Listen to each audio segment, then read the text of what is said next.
following program is brought to you in living color. It is. Get ready, people! Good time. Cool. Yes. It's Sunday afternoon, so it's time for Doc's Kid Party.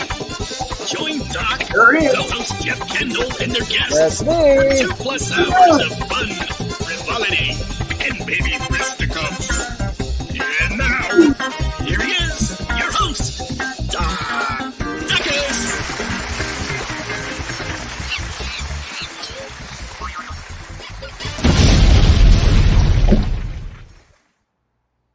Woohoo! Now is the time when we dance. Yes. Good day, everyone. It's time for another chat party. I know we start on Sunday, but you can watch anytime. If it's Monday or Tuesday, you can hit that button and watch. Yes. So like me, I'm Doc, just like it says right there. Yeah. We have other people here, such as a Parlogram and his cat. And Ace, yes. Yeah. I say hi, Ace. Okay. And we have the smartest person on the internet, Tim Allen. Hi, Tim. Where? Who? Yeah. Right there. Yeah. And I think we're alone now. Like it says there's 5 people watching, but I don't see anyone. So I don't know. I think we're alone now. They're all watching football. Well, my game is over. Detroit won. Probably wait for the next game. 52-14. I think that's a big game. That's a healthy margin. Yes. So it's no doubt Detroit wins. Yay! So Yay. yay. So I hope your team is doing well, except for Minnesota. Yeah. Okay. Oh, anyway, yeah, this is Sunday. What's up? Well, nothing really. I don't know. It's a pretty slow day, I guess, right? Mm-hmm. We're like a week away from Halloween or something. Week away. Halloween is next Thursday. And this is the next big holiday? Next big holiday for kids. Yeah. No, it's a holiday for everybody. You can't go in the store without seeing all this stuff. And I've seen one car parked in a parking lot, and the back seat was just full of boxes of stuff. You know, oh yeah, like just jammed full of stuff. Look, there's a person! Yay, Mexican! Also, you do know right after Halloween, what's going to be coming out? Valentine's Day. No, not yet. Well, they'll think of something. Thanksgiving? Yeah, Thanksgiving and another holiday, yeah. Mm. You have all those wreaths with the plastic turkeys on them. Yeah, get your turkeys out, get all your cranberries and whatnot. And then it's going to be Christmas. Ah! Hey, don't forget Tim Allen. Yes, Tim Allen's here too. Don't forget Tim Allen. He's here too. Yeah. Yeah, exactly. Featuring Tim. What? We got a big celebrity sitting there, and you ignore him. Like, how can you do such a thing? Mm-hmm. And cats too. The cats and his brother is at my son's house. I took the cat that was yapping over to my son's house, and now the other ones are mad because he went over there. So, I can't win for losing. Incredible. But yeah, how can you dismiss a famous person like Tim, who's been on television acting as man? He's man. And also what else? Some other stuff. There was some other stuff. I kept the best ones for reference. Yeah, man. Yeah, all sorts of different roles that he's played. And yet you got to say, like, you get his autograph.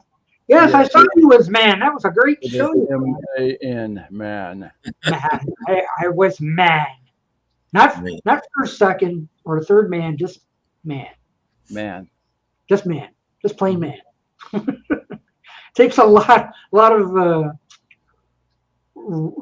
acting skill to be man. The casting couch was like full of men. Man, Tim Allen made it. dude, man.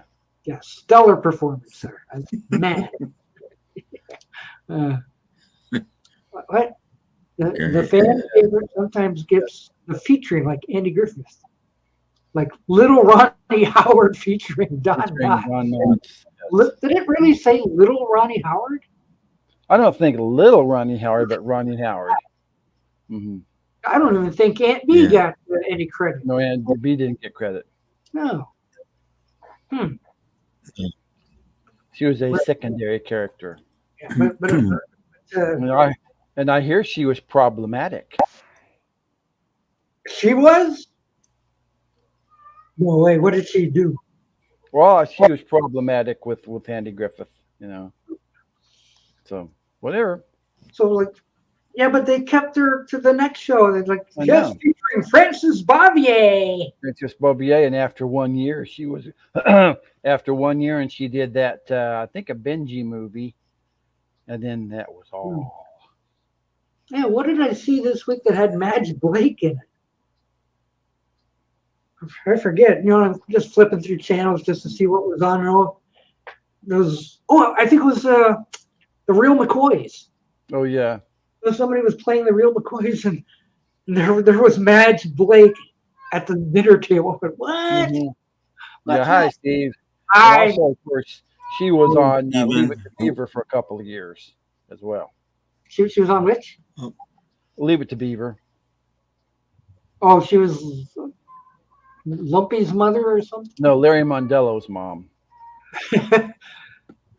Don't worry, we're having fights. Me and Rick 9G. Rick 9G? Okay. Yeah, in case you haven't seen, his latest video is Bewitched was canceled because of Elizabeth Montgomery's affair.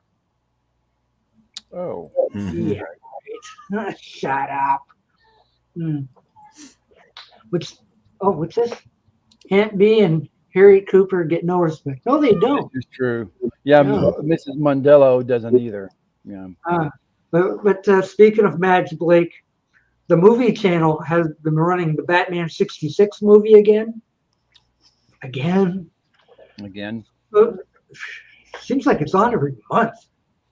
So I saw it was on. So I was just bouncing around. I go see what they're doing. Okay, it's this scene. Blah, blah. Well, the one time when I went back, it's the bomb scene. Oh, when he's running around with the. Yes, I said, well, I have to watch this one. Mm-hmm. So I'm starting to analyze everything like crazy. So when he's running around, there's nuns, there's a band, and the so-called ducks at the bottom of the water. By golly, don't they look like decoys? I do. Really, they look like decoys. I'm going, those aren't even ducks; those are decoys. And we're going tweet, tweet, tweet, tweet, tweet. We're going like those aren't even real ducks. Somebody correct me if I'm wrong. But they did not look like real ducks. Yeah, they used to have the Batman movie for free on YouTube, but now you have to pay for it. Well, I'm not surprised. Warner Brothers, hey, you can't do that. I want to get some money for this. Yeah. Well, for sure, yeah. So, I need somebody to correct me if I'm wrong. Those look like decoys. That, he's gonna throw the ball. They probably were. Adam West improvised most of that scene. So then, like the things like the ducks they put in later because he's like, and he just so then they just quickly rounded up some whatever and put it down there. The nuns I think were there, the ducks weren't there, the marching band was there, but some of the other stuff wasn't. He improvised the whole thing and then they filled it out later. So did he ad-lib the "Some Days You Just Can't Get Rid of a Bomb"? Or was that in the script? You've been breaking up the whole time, Doc, so I couldn't hear what you said. I'm sorry. My internet's not great. To me, it sounded like it may have been in the script, but I really don't know. It was just how many times he tried to get rid of the bomb that they kind of like. Yeah. I think the script was just like get rid of the bomb and maybe had a couple of points in it, and he just ran around and did what he did, and then they're like, "This is brilliant," you know. It's like in Raiders of the Lost Ark when Indiana Jones shoots the last guy in that fight scene. I mean, he had mono and was tired and was. And then he sees this big guy and his joke puts out his gun and goes poof, and they're like, perfect. You know, they used it. So sometimes they improvise. And that's not to say that that's the first take. You know, because you improvise something doesn't mean you don't do it again. It just means that it was improvised. Okay, now let's perfect it. You know, so yeah. Yeah. Now, when they did that Batman movie, was the series still in production, or was it out? Yeah, it was the summer of the first season. Oh, okay.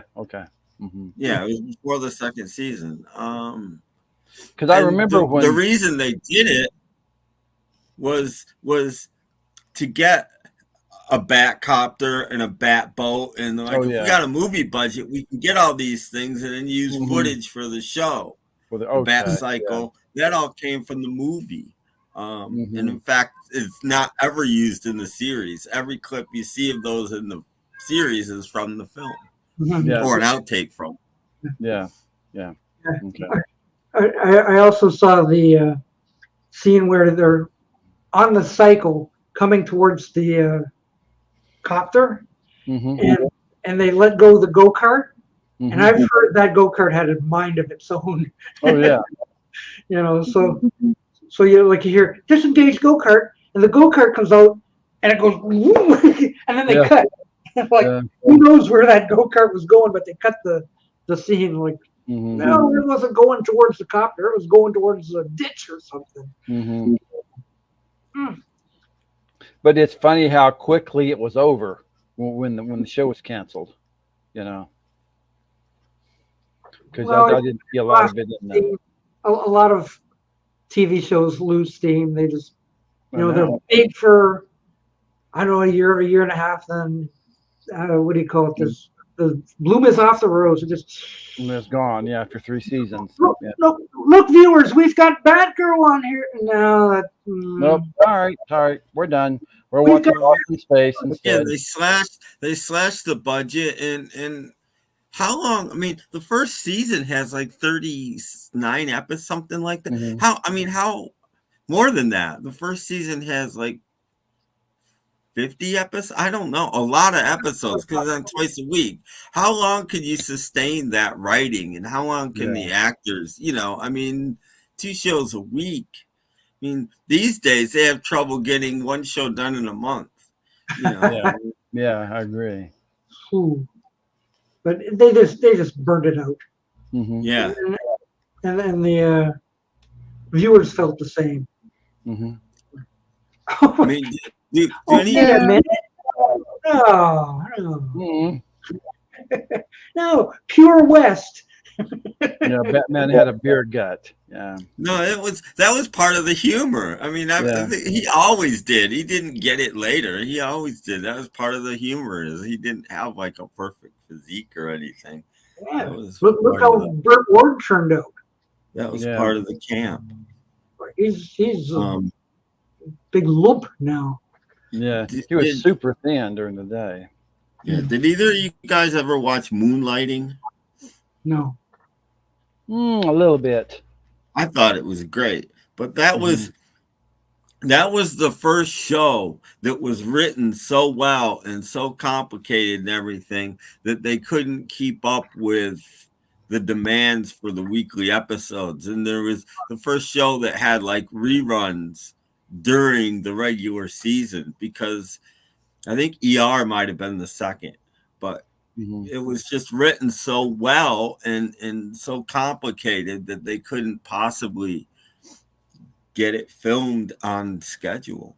And that probably happened to Batman to a certain extent, just because it was on twice a week. Yeah. Well, yeah, but even being on twice a week, really, that could have been an hour episode. Yeah. I know, but But they call it as 2 separate episodes. But really, it could be. I know, but I'm just I saying. know. I watched it this morning. They had King Tut and the Siren on. They're in the 3rd season. So, you know, bad girl. It's gonna explode.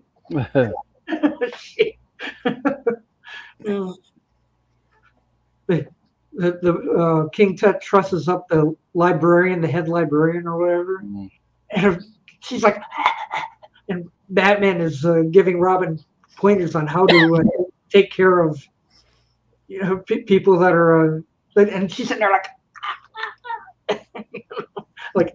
you know, there's a woman there that could use your help, but you're busy giving Robin pointers on saving people. Here we go. 60 and 34, season 2, 60. Yeah, because wow, that's a lot. Quite a few. Because Batman didn't. I think didn't it start in like late 66? Yeah, January. Yeah. Mm-hmm. So that's why there's so few in season 1. Mm-hmm. And then they made the movie right afterward. Yeah. Oh, Now, what's that? I was going to say, and you know what else I've been getting on YouTube lately? What have you been on YouTube? Old pictures brought to life with AI. I've been getting those for years. Okay, well, I just started getting better, though. They're getting better than they were. When they started out, they were pretty, you know, I mean, they looked good, but the movement wasn't so great. And the mouths were just black holes, usually when they open their mouths a little bit. Now they're getting much better. Well, the one I got yesterday, well, the first one I've seen had started off with Abraham Lincoln. Yeah. Okay. Yeah, he was in the very first one, I think. And and I tried it, and I thought, hey, that's pretty cool. But then they started going on and on and on, and then I started to have some doubts. You know, like, what if the guy just finds a colorized old thing, takes a frame from it, kind of decolorize it, like turning to black and white, and then lets it play as it normally would and say, look at that, AI made the move. I'm going like, I don't know whether I'm being fooled or not. No, they've been doing that for a long time.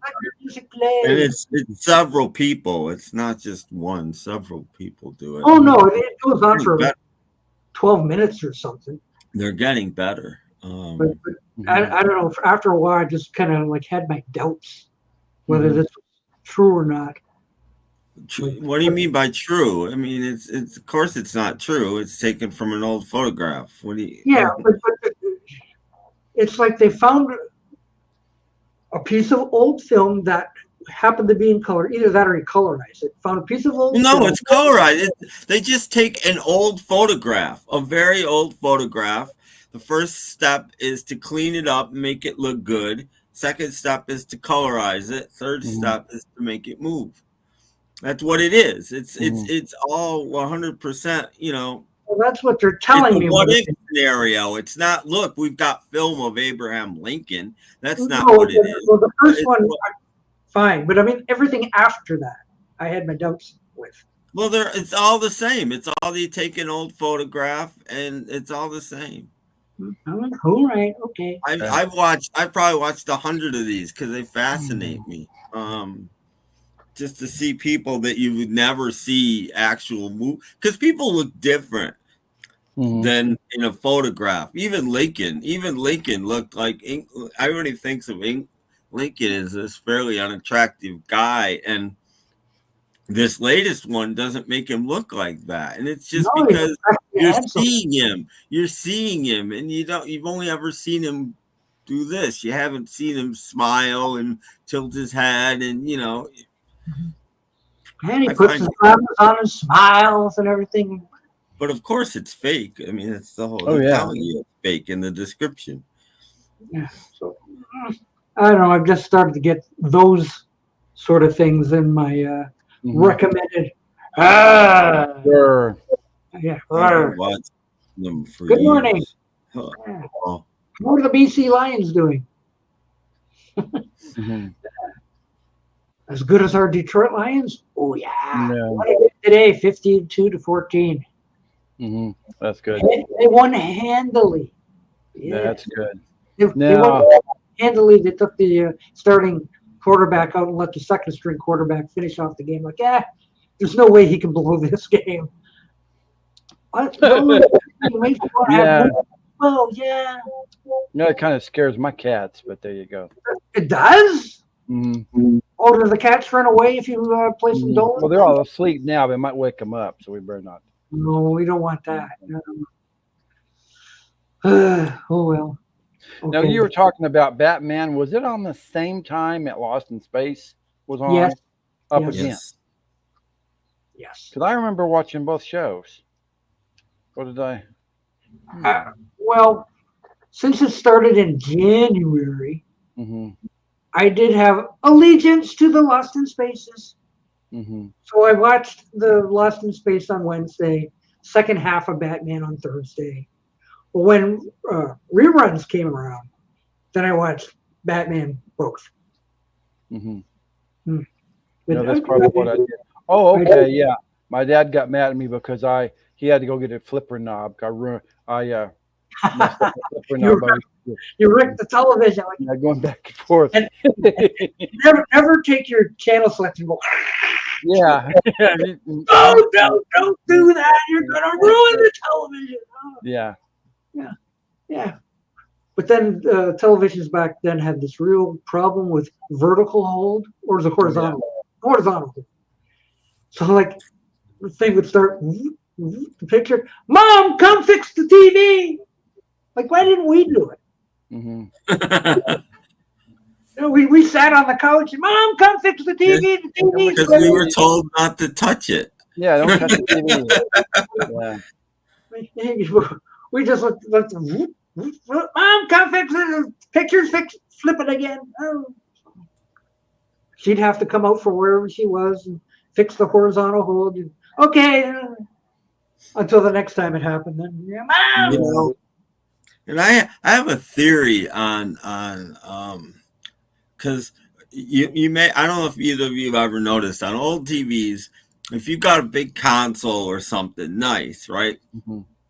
The horizontal hold and things like brightness and contrast are right in the front of the TV where you just pull down a little flap or whatever and they're there and blah, blah. If you've got a table model or something like that, they're on the back of the TV very inconveniently.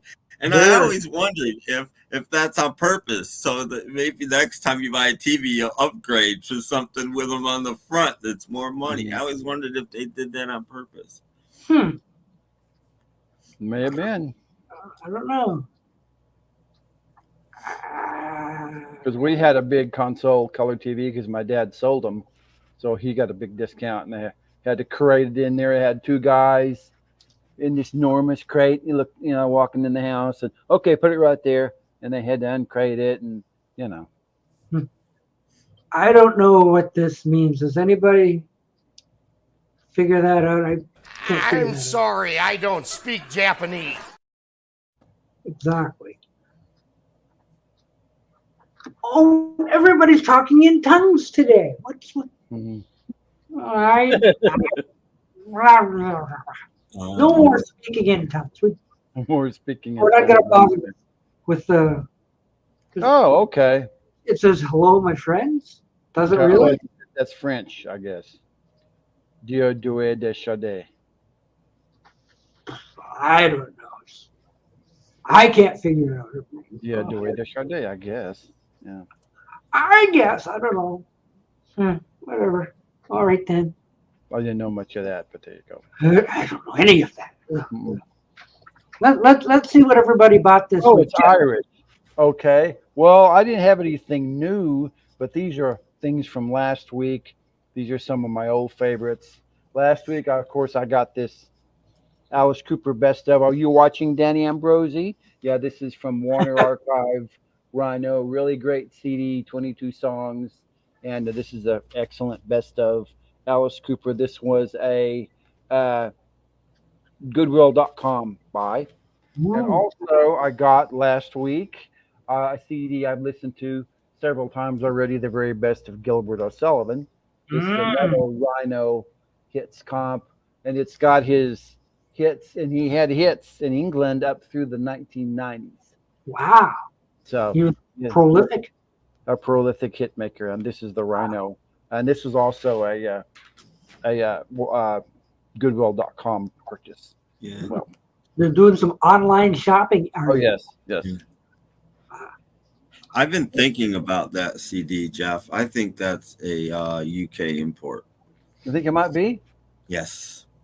Okay. Why would they put his 90s hits, UK hits on an American? And I've never seen it before. Mm-hmm. Could be. Why would they do two different Rhino ones? Because the Rhino one I have is different in America. Yeah. I think Maybe you need both. Yeah. Hi. Hi. Have you bought anything, Tim Allen? No. No.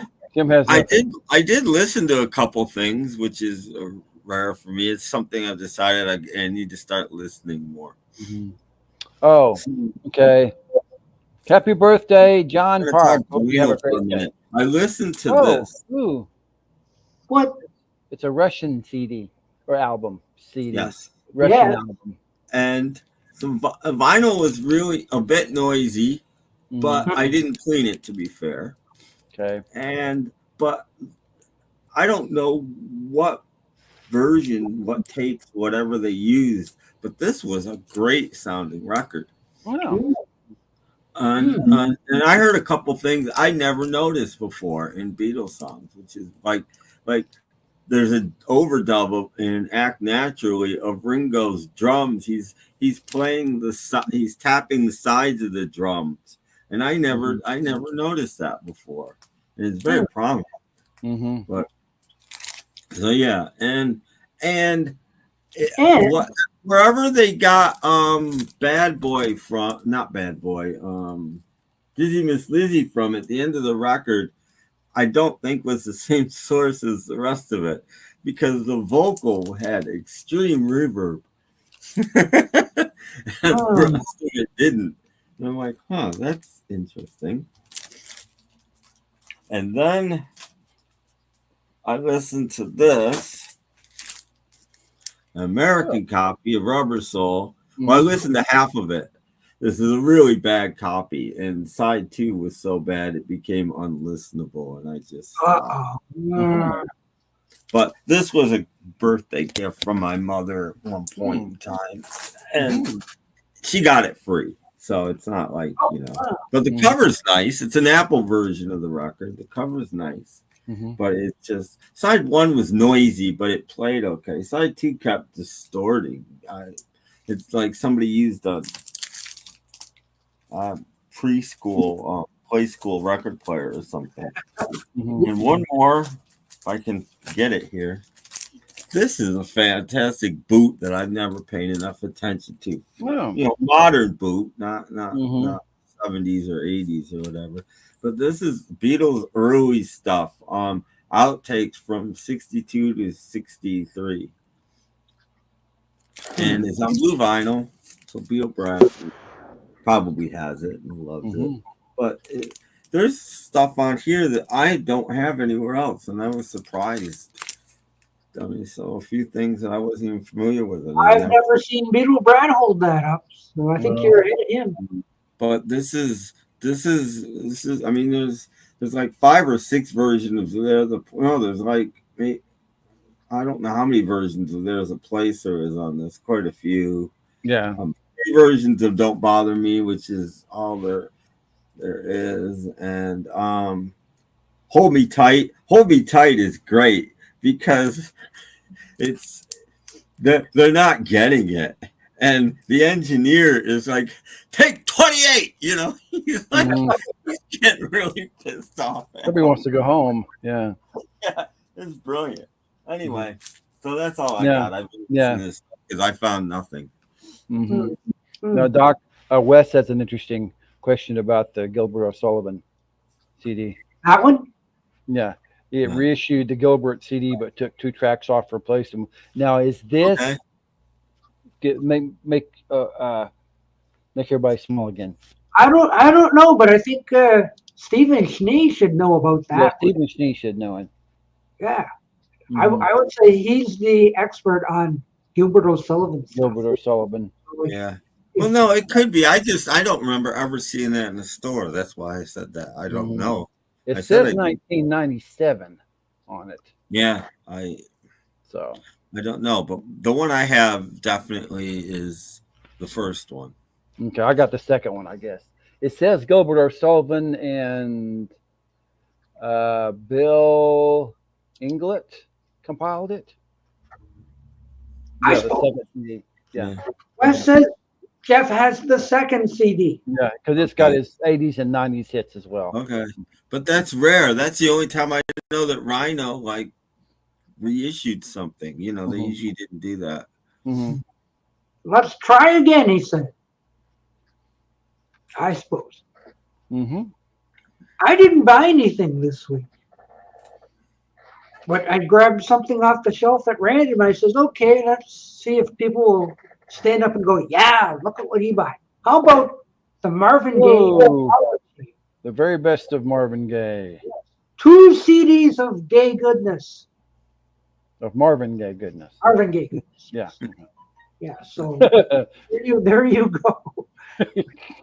A lot of Marvin Gaye, all his hits, Yeah. all his Yes. best of and whatnot. Marvin Gaye for you. And no, he's not from Philadelphia. No. So there you go. Diana Ross wanted to get in bed with him. So Mhm. you won't hear that from Rick Nangi. Mhm. So there you go. You have a 1-disc compilation of his hits. Oh yeah, but I saw that for cheap. Mhm. So I says, well, might as well get that. Because there's a half a dozen of these Gilbert O'Sullivan hits comps, and I just happened to find this one. This is American Rhino, I guess. Okay, yeah, I guess because there are UK ones too. That's Oh, why yeah. I thought maybe there's a bunch of UK ones. But it's got his last top 40 hit in England. I Can't Think Straight was a duet with Peggy Lee, and that came out in '93. So Tim's going to get his. Tim's going to get his. Yeah. Mhm. So I'm sure he had a lot of other singles in other countries. Yeah, because this is what it looked like originally. Oh, okay. Yeah. Try to get out of the glare. Mm-hmm. Yeah. And he just reissued it with different songs. Yeah. Mm-hmm. Yeah. Yeah. Big note. Mm-hmm. Yeah, what a shame. I know. Geez. That's sad. That's just plain sad. Mm-hmm. He was owned by his own dad. He was a fine singer. That's just crazy. But hey, stuff happens, and when stuff does happen and people die, we have to crown someone the death of the week. Yes. Let's get that out of the way right now. Also, Yeah. you know, so much of the Grateful Dead died too. Yes. Yeah. I used to watch the Tarzan series, and we used to ask my dad. He's wearing that underwear. Why doesn't he get stickers in his feet? Because he doesn't wear shoes. He walks around in the wilderness. Did Cy Weinstein die too? No, I guess I should have edited that out. He left his name. Like, oh, Cy Weinstein died too. Yeah. I never thought of that. But I don't know, how many people watched Tarzan back in the day? I did. Did you? It was on a couple of years. Yeah, it was like 66 through 68 or something. Yeah, he wasn't my favorite Tarzan, but he was okay. I didn't watch it. Oh, you didn't? No, so I guess that's why it was canceled.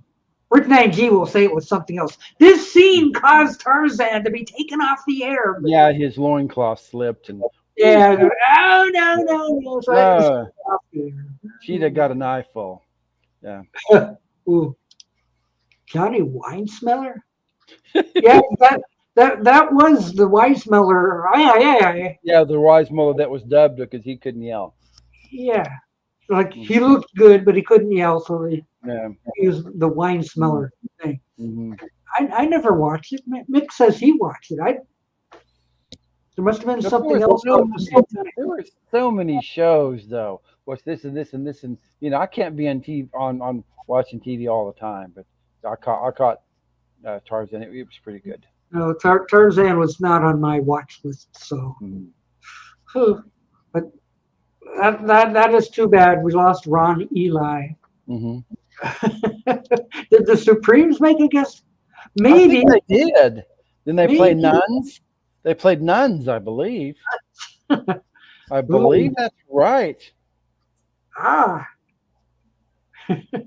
Someone look it up. I think that's right. I didn't know for sure. Played Nuns on an episode of Tarzan. And they were harmonizing and it upset Cheetah. Well, that's why, like he's standing on top of the waterfall going, blah, blah, blah, and they show all the animals going, ah! Yeah. So the Supremes got washed up on Tarzan's Island? Yeah. Yeah, it's Tarzan's Island. Castaways. We have none of that. None of that. I'm gonna check, see if this. I think they played a guest appearance. He says that's true. Wow. We'll see. We'll see. I was not a Tarzan watcher, so. I like the original Tarzan. The TV Tarzan was okay. I guess everything was based on Gilligan's Island, I guess, right? Yeah. Everything was. Everything was. So like every show past 1964 was based on Gilligan's I watched another episode of Dusty's Trail the other day, and by golly, don't they run into people like crazy? They can never find their way, but they still run into people every episode. Don't you? Yes. Of course, the last one, the guy they ran into was a villain. So, like, I'm not telling you where you guys are, but I'm going to take off when you aren't watching. Okay, Doc. It says, yes, the Supremes, specifically Diana Ross, Murray Wilson, and Cindy Birdsong, appeared as a guest star on the Tarzan TV show, playing a trio of nuns in an episode titled The Convent, where they were involved in a storyline about a village and a potential land grab by a person. So they were, I thought I remembered them being, what are they doing on, So. That's worth looking up. Mm-hmm. Maybe that I don't think that show was ever put out on DVD or anything like that. I don't know. Mm-hmm. Huh. Like, that would be like a must-have episode. Mm-hmm. Maybe it's on YouTube someplace. Maybe I don't know. Is it on Tubi or something? I don't think so. No. Or anything? Not even MeTV or anything? I don't. They should have made a what do you call it? The binge thing. Yeah. Oh, I guess that's not comedy though. They do comedy stuff. So. I haven't seen a Tarzan episode in years. I've seen clips and I didn't like. I never heard of it till just now. Mm-hmm. Spin and Marty. That was part of that was part of the Mickey Mouse Club. Oh yeah, wasn't it on the Wonderful World of Disney as well, or was it Mickey Mouse Club?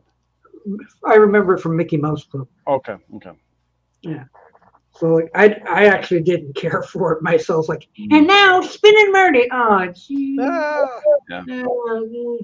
So, yes, I remember it, but not favorably. Yeah. What I remember about Tarzan was an NBC series, I believe. Yes, I think you're correct. It was fairly around the same time. It was already on. Was the Daniel Boone series with Fess Parker, but it ran about 6 years. Daniel Boone maybe, but not Tarzan. Not Tarzan, no. Daniel Boone was like 65 to 70. It was like 7 years. Yeah. I didn't watch that either. I didn't like westerns of any kind. I didn't You watch. didn't like historical stuff. He tried to be historical. in No, some I, of the episodes. I did not watch. But my dad loved westerns. Mm-hmm. But like, oh, Gunsmoke, son, let me out of here. I like him now. I didn't like him when I was a little kid. No. Mm-hmm. I thought it wasn't Mickey Mouse enough. Mm-hmm. Oh wow. Well, see, the Mickey Mouse Club was before my time, so yeah, he was, but they didn't let him do Davy Crockett because I think Disney owned the rights. So, Davy Crockett died at the Alamo, and Daniel Boone lived to be an old day in the 80s. And I remember reading somewhere in the 1980s they were shopping around to do a Daniel Boone movie as a Fess Parker as an older Daniel Boone, but they couldn't get the script or something, so they decided not to do it. It would have been interesting. Yeah, 66 to 68, just a couple of years. Mm-hmm. It was not a huge hit, but no. It had 2 seasons. There's probably like 80 episodes anyway. But yeah, probably it'd be real easy to put on DVD. Yeah. A 2 DVD set or 3, with extras, outtakes. Yeah, that's why I'm surprised none of these stations are doing like a Tarzan binge thing. Like, let's all watch Eli. Yeah. No, so what do they have going on for the binge? I forget. 57 episodes, they said. That's enough. That's enough. 57 episodes. That's quite enough. So will that be a 57 episodes? Will that be a 3 DVD set? No. Back then, it's a short 2. Okay, true. Most shows had about 30, between 29 and 33 episodes a season if it was on once a week. There were longer seasons then. Oh, yeah. Mm-hmm. They just cranked out shows. Like, they didn't say 22 shows in a season. They just cranked them out. And then in the summer, they would have a replacement show on for a little while. They didn't show that many reruns, and then they would start again in the fall. Oh, I did not know this. Hi, Lisa. I didn't know that. No. That's okay. But hello, Groovy Lisa. Hello. Yeah. Oh. Somebody's expecting some mail. It's 8 stops away. 8 stops away. It's coming another way. Put the dogs in the garage so they don't bark at the Amazon guy. No, I'm Dolan's biggest fan. No.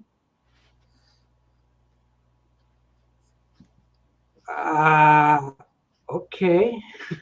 Whatever. Okay. Whenever you're in the mood for a bucket. Yeah. I rarely use it. But you don't want us to play some Richard Dolan material, do you really? No. Tim's going like, please no. Oh, just a little? Just a tiny bit? No. Well, we can play puppets though. Yeah, puppets. Yeah. What Richard banned me on his last stream, and all I said it was nice to see him streaming again. And you got banned for that? What? Mm-hmm. Well, that's Richard for you. Well, yeah. And I just was it? No. I read that on the Ron Eli thing because I wanted to do a little research, and they said the first few episodes, like maybe the first 4, were filmed in Brazil, and then wait a minute, it's a little expensive. Let's just go to Mexico. Mexico, yeah. That is a true statement. Yeah. Yes. Oh, okay. Oh, I don't got one. No. Yeah. Can be. Yeah. They don't have the bowl here anymore. I used to always get the bowl, but they've taken it off the menu. I'm mad at KFC. I'm not going to KFC anymore unless they bring back the bowl. Yeah. I want the bowl back. Well, I don't eat out very often myself. I rarely eat out, so get some of those fake mashed potatoes and gravy and chunks of chicken things in them. I don't know why they would get rid of the bowl because it's all stuff they use for other stuff. I So know it's it's like not easy they to always make. got the stuff. So why not just throw it in a bowl? I don't. That doesn't And they make did. sense. But Yeah. Well, Well, it doesn't make sense to get rid of it. I mean, they've got mashed potatoes, they've got chicken nuggets, they've got gravy, and they've got corn. That's all that's in there. Why would you not keep selling it? stupid KFC Canada, they quit putting the bowl on the menu. Oh, I've heard of those. Yeah. yeah. Oh, 4 stops away. Here it Okay, it's comes. getting close. Yeah. Oh, Jorgen's Jorgen, here. hey, Jorgen, what's up? Yeah. Do they have KFC in Sweden? What? Do they have KFC in Sweden? Kentucky Fried Chicken. No, No such thing. I think they are in south part of Sweden. We get ads, we get commercial and ads here in Sundsvall for it, even though we don't have the damn food restaurant here. Yeah. But I think it is in south part, if I'm not wrong. Ah, Okay. Do- Well, that's do, good. do they have McDonald's in Sweden? McDonald's is in every other part of the world, so it's different. Well, I'm not in warning the you. Soviet Union anymore. No. I'm warning you Most- because the onions are under suspect. One Yeah, person no more. No more. Yeah. I don't eat at McDonald's. I boycott the store Oh, just as because well. of an documentary I watched years ago where they said that the workers are more or less treated like slaves, and I don't want to eat. Ooh. And I think the hamburgers are terrible. This sounds like toilet paper rolls. So I know I think, Ooh, yummy. no, I'm not. I don't have the possibility to watch Halloween Havoc, but the WWE's Vault on YouTube have put up an old Halloween Havoc from WCW that Yeah. I'm going to watch as one day. Mm. So no wrestling for Jorgen. Right. Yes, I'm watching the old Halloween Havoc. He's going out and Hey. out. Okay. So well, nice to see you. Drop a like Have and fun, share man. and all that kind of stuff anyway on your way out. Oh, they still got the KFC bowl in the US. Yeah, I think they have it here. Stock up. Mhm. Yeah. Like I said, I just don't eat out that often. So, you know. I know, but I always used to get 2 bowls. No. So, once I went there and we don't have the famous bowl anymore. I says, well, goodbye. Last time I went to KFC, they didn't have enough chicken. Oh, well, but the chicken will be ready in 5 minutes. But I want it now. You know, well, sorry. I mean, make some How damn can you have a chicken restaurant run out of KFC chicken with no chicken. You know. I don't know. I went to a steak restaurant once and they didn't have any steak. I mean, geez. You know. So like even next door there was a supermarket. Mhm. I said, "You want me to go next door and buy one for you?" No, it's okay. Well then, I guess I'll have to have fish and chips. Oh, was my favorite wrestler the Mountie? No. No. I'm the Mountie. The wrestler, the Mountie, was a French Canadian, so Yep. you know, Jacques Rougeau. I can't remember if I had her. And you don't know where Jacques Rougeau started. Nobody knows where he started in Memphis, and you can catch Memphis wrestling on YouTube. No, I don't have the series on. No. I think I have seen some Memphis episode where he showed up, but I'm not sure about that. I love watching the old territorial days. I'm watching Memphis and Florida and a lot of world class.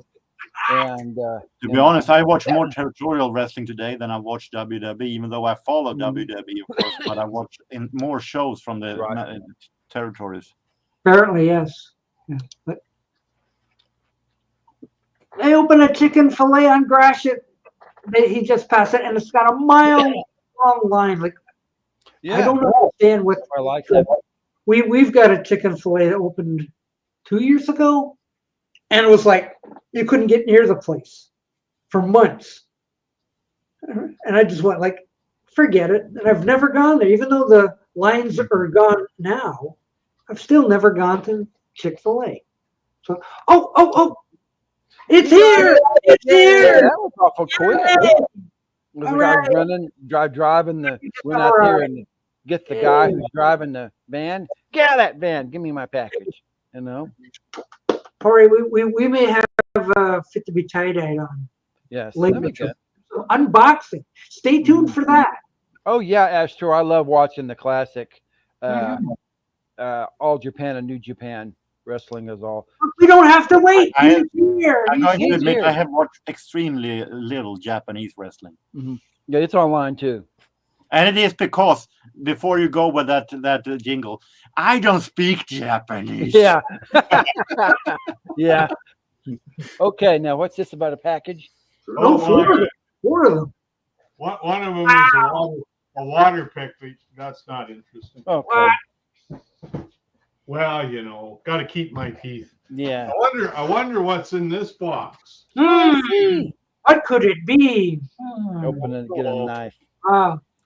We should find out. Unboxing. Yeah, you can what we pretend got. you're Got something. Saves me from making a video. Yeah, that's good. True. No, what's that guy's name that opens the boxes? I forgot already. Leeching off box live stream.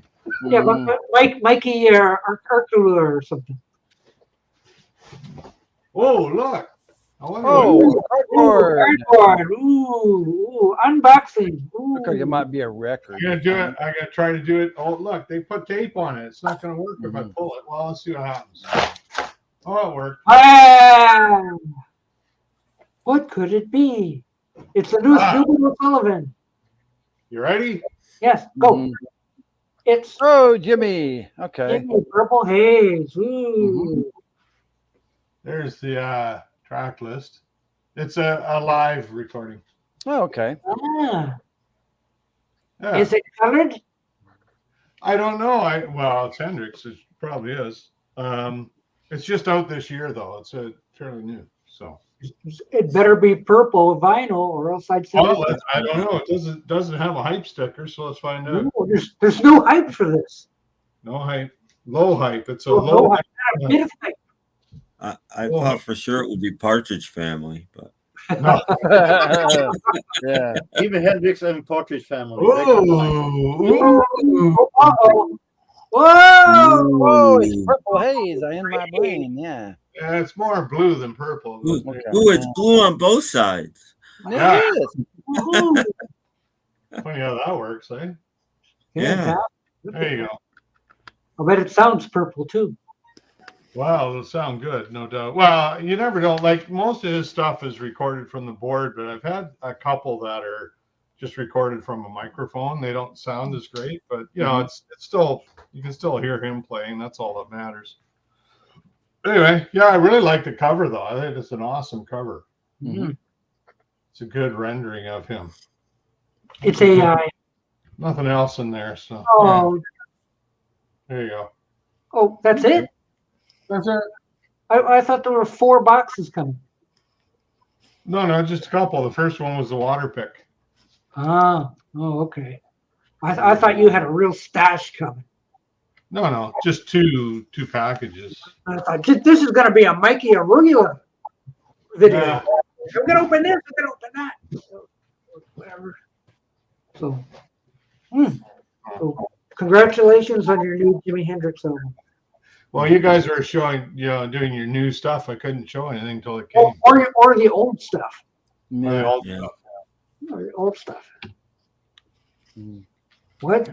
Shucky ducky quack quack? Okay. Wow. Is that one of the tracks on that album? I don't know. What is that? Sounds like a Hi, politician. James. Yeah. James. So, Hello, James. Jorgen, do you have anything new? Because you got skipped last week, and I told Doc I felt really bad about that. So, Yeah, do you have we're anything sorry from the about that. last 2 weeks? 2 weeks. One moment. 2 weeks worth. You can make me small until I prepared. Okay. Oh, you yeah. forget stuff. Okay, that's good. I want to see how he prepares. Yeah. It's nice to see me sweat. Maybe he has to take a bath first. Yeah, Might be. I don't want to see that. Yeah. Jeff has been bath in 3 days. Well, I've got a dribble shower, but there you go. Yeah, I bought a new shower head the other day. It's awesome. It does all kinds of neat things. Yeah, here we go. Last week, on my record store, no, I have still no Little Bat, James. Still What? no Little Oh, come on. last week at the record store that we have in Newstallet, there was a 50% sellout. Ooh. Ooh. And they Big had sale. a dollar bin that they have lowered the price to 10 cents. And since it was 50% for all used records, they costed 5 cents. Ooh, okay. Wow. So I took some risks there. And from quick peeks, these are the results. This starting with 2 that won't be staying in a collection. Leon Russell. Oh, Leon. Okay. Ooh. But this was not my style. Definitely not my style. I got curious. I heard the name, but it didn't last for me. What? I don't see tightrope on that.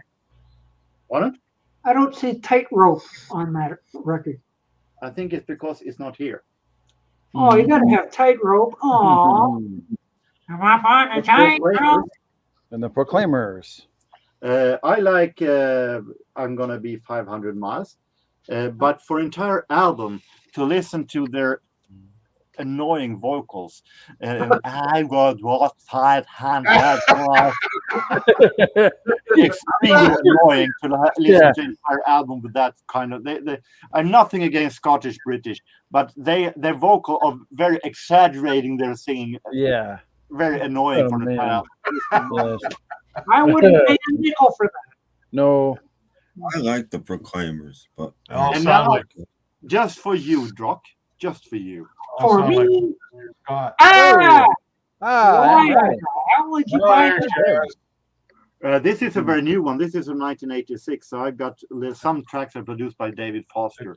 The so Queen I of got- Canada right there. Yeah.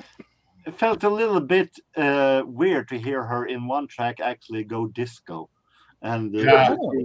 to sing a song that actually is a cover of a famous British Stock Aitken Waterman track. So it's going to be very interesting to listen to the entire, see if it has any chance to getting close to her normal singer-songwriter style. The girl could We have sing. Cliff Richard. Oh, okay. Now you see me, now you don't. I listened to quick peeks of this also, of course, and it sounds actually better, tougher than most other Cliff Richard in the 80s I've heard. I think it might be because Alan Turner is not the producer as he is on several other Cliff Richards. So it sounds a little bit tougher. This is going to be it has potential of be maybe the best Cliff Richard album I've heard. Wow. This was a little bit curiosity. This is No. Okay. Barbra Streisand. This is from a TV show that was released in 2 parts. This is part 2. No, I said I don't hate, I don't dislike, I'm nothing against Scottish accent. Only when they singing with yeah. Yeah. This is from 1965. So I bought it because I actually was curious about how she sang in 1965, and for 5 cents, why not? Okay. This is a band that I almost gave up on because I felt like none of what I've heard have made any interest except for one song on the first album. But this one caught me by surprise. This is Squeeze. Oh, you gotta love Squeeze. Surprise. And this actually was, I'm not going to say it's 4 out of 5. It's a 3 out of 5, but it's a good Squeeze album. If it is, with exception from the single labeled with love that I think extremely boring. But the other songs are among the best I've heard with Squeeze, with exception from their first debut single. If Stephen Schnee was here, he'd give you big props right now. Yeah. Oh, thank you. This is, of course, I'm with Paul Carrack. Oh, yeah, yeah. Yes, I love to call Paul. Yeah. Mike and the Mechanics. But when they having 50% sellout, of course, I Ace. went through the other stuff that aren't the dollar bin records also. So I bought this. This is these musicians recording from the Commodore label. Ooh. And this is really great for this swing. I listened to it yesterday. It is a really great album. Well invested. Then I bought this. Ooh, okay. Where'd you invest? I have the album. The album is magnificent. I thought that this costed $6 and $3 then, as it was 50% off. And I got home and I realized. Oh, I hate when that happens. Oh no! Yeah. Sometimes you get so excited that you forget to look in your database. Now, how's that? Dang. But this is a bit better copy than this one, so it's an upgrade. But it's, I thought it was $3 was a little bit expensive for only upgrade. But okay, this one will stay. This one will go to the Cully. So what you can do, Jorgen, is buy another turntable and you can play both sides at once now. Ooh, stereo. Yeah. Thanks for the tip. Yeah. There you go. You said you were a record collector. This week, yeah, I know. Now it's not a Japanese pressing. Okay. This is what I've found this week. Only 2 CDs. This is a Chick Webb. And I bought it. I have a lot of Chick Webb. Nothing against Chick Webb, but I have a lot of Chick Webb. But I don't have any Chick Webb with smaller groups. And this contains recordings with smaller groups. Wow, look at all those tracks. Wow. Yeah. I love this original American Decca recordings from GRP label. They actually are containing a whole lot of interesting tracks. And I bought this Gene Krupa because I also have a lot of Gene Krupa, but not as much from the 49 and all the way to the 50s. So it's very interesting to have this one. And it also contains Gene Krupa with smaller bands. I also don't have that much with. That's a lot of Krupa. This was this week's finding. So yeah. Okay. Was that the Japanese pressing? No, Japanese pressing. Oh, that's too bad. I'm sorry, I don't speak Japanese. This is true. Gee, who saw that coming? Yeah. I agree. Stomping at Savoy is a classic, but I think that Benny Goodman version, of course, is the best. As it was his theme song. Well, that's a big haul. Yeah. Well done. Everybody clap. Yay. Hey. Yeah, with all the records doing show night, I think we should take a look at the album of the week. Oh yeah, it's Come Home Baby. Woohoo. Yeah, that's Or rather, Stay Away, Baby. But it doesn't say who it does. Oh, there's a magazine called High Times. So there you go. You know, he's doing. Yeah. I think they did this guy a favor. I think that they did this guy a favor by not putting the name on it. He thought that I'll get a lot of sales putting this on the cover. Oh yeah. So I don't think it worked out. So not too bad. Don't think so. Yeah. So he had to pay for the champagne himself. Well, we have a question for Jorgen. Should I be Mortis or Glacier for Halloween? Well, since Glacier is not Halloween is a scary time. Glacier isn't all that scary, to be honest. He's more like a cartoon character. Mortis was more scary in his characters. I think that in that case, Mortis fits the Halloween a bit better. They have Halloween in Sweden. Yes, we have Halloween nowadays. Wow. We have adopted it from you, so thank you very, very much. Pleasure. We'll give it to anybody who wants it. Yeah, we have a nice All Hallows Eve tradition, and then you come and destroy it by sending us this Halloween horror garbage. I got upset this week. You know, the classic album review guy. I don't know if you watch or not. but he did a video on 10 album covers that he hates, and he had "grr" in there. No, Oh, he hates no, I thought it was an outrage. that is an outrage. I have. I would whatever unsubscribe Wow, I just might. or give them plenty of thumbs downs. Hates her. Yeah. Oh, That's a that's shame. awful. Oh, how, I got so mad I hit the thumbs down twice. there you go. Yeah. Yeah. Yeah. Give them as many as you can. 37 ought to do it. Yeah. Oh, Yeah. girl, the worst. Yeah. Guy's got no class. What can I tell you? I wouldn't watch that guy anymore.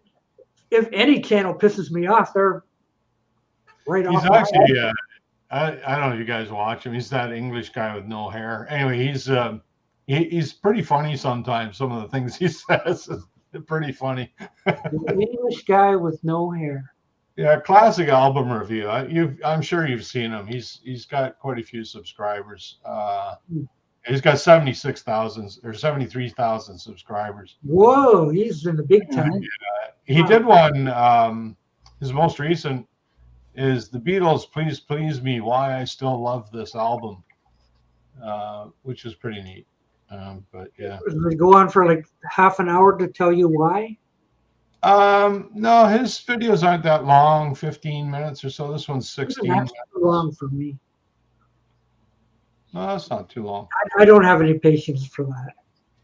Well, he kind of does a track by track. You can't really do Well, that. not unless, like Pop Goes to 60s, where he's telling an actual story about, like how the mamas and papas were doing. I'll watch that for half an hour or whatever, but somebody just to say why I don't like this album for half an hour. Anyway, I enjoy his stuff. He's pretty good. He's a big. Well, I tell you, he's the only other guy on YouTube that talks about Marillion, which I love because they're one of my favorite bands. He's a big Jethro Tull fan as well. Does he talk about the Osmonds? No. Oh. Can't be bothered. All right. I'll go back to watching my Disneyland stuff. They like me over there. I put it in comments. They give me hearts all the time. We need another person up here because our symmetry is out of whack here. We need somebody else. Yeah, I have to take care of that. Well, we have one open space. We do. Yeah. Right there. Right Over there. there. Yeah. Right there. Yeah. Over there. Over there. Yeah. Thank you, Astro. I'll check it out. I also listen to a Swedish wrestling podcast, keeping track on weekly. Mm-hmm. A lot of people are doing podcasts nowadays.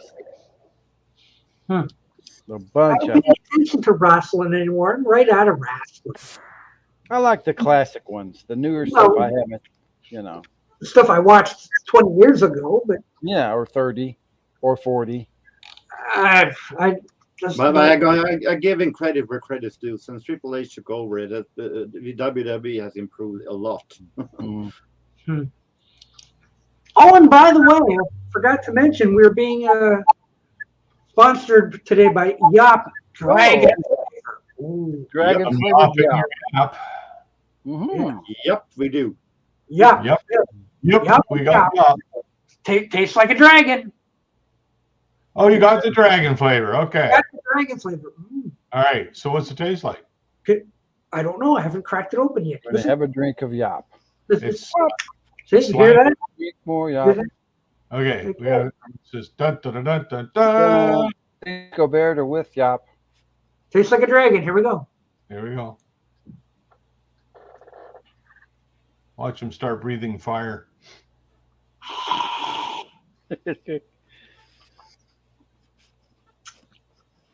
So Waiting for an citrusy, or how's it like? What's it taste like?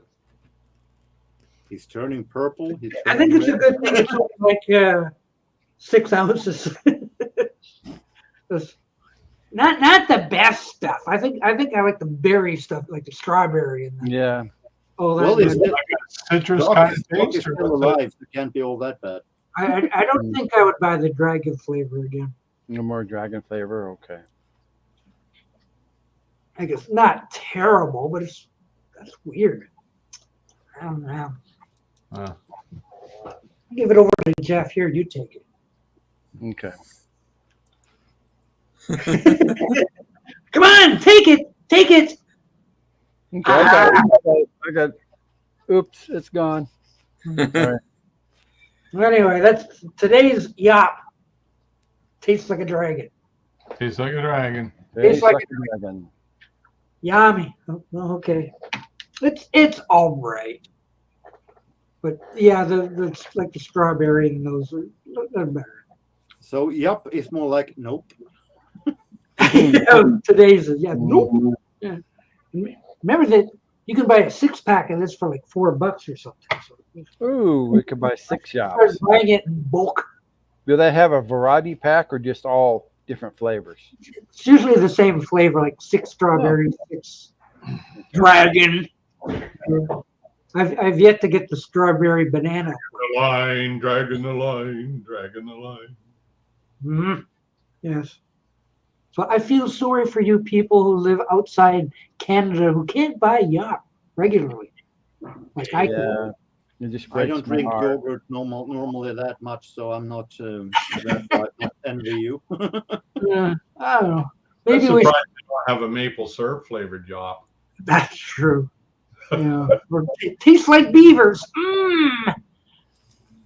Maybe we should pause for a commercial right now. Okay? Introducing the K-Tel Record Selector and K-Tel Cassette Selector. End awkward storage and selection of your valuable records and cassettes with K-Tel's Record or Cassette Selector. Record Selector holds 24 records and Cassette Selector 20 cassettes, neatly and ready for easy selection. Just tilt the first record or cassette forward, the others will follow automatically. Take your selection when it appears. Fingertip control regulates the speed of record and cassette selector. To replace your records or cassettes, simply tilt the first one forward. Selector will stop automatically where the record or cassettes were taken from. Now you can find your favorite music in seconds. No fuss, no bother. Always stored neatly and conveniently. K-Tel Record Selector and K-Tel Cassette Selector attractively gift boxed. Recommended price, each only $4.99 from K-Tel. Wow, that's amazing. Yeah, sales pitch, eh? Fingertip control. You guys are going down. Otherwise, That Goofy Great Records, any relation to Disney? No. Goofy Greats, one of the records he picked out. Is They that were all most K-Tel I've ever seen, except for JJ's room. Marty Robbins. That's amazing. Oh, that was probably K-Tel too. Those things are actually pretty cool. I had They were all 3. K-Tel. Every album was K, and cassettes too. Everyone was. I know that was K-Tel. the amazing. What? You can use cassettes? I Oh, had about 3 of them when I know. first started collecting, but they fill up pretty quick. Yeah. So oh yeah. they're actually pretty decent little contraptions. And do they have the fingertip control? Yeah, self-regulating.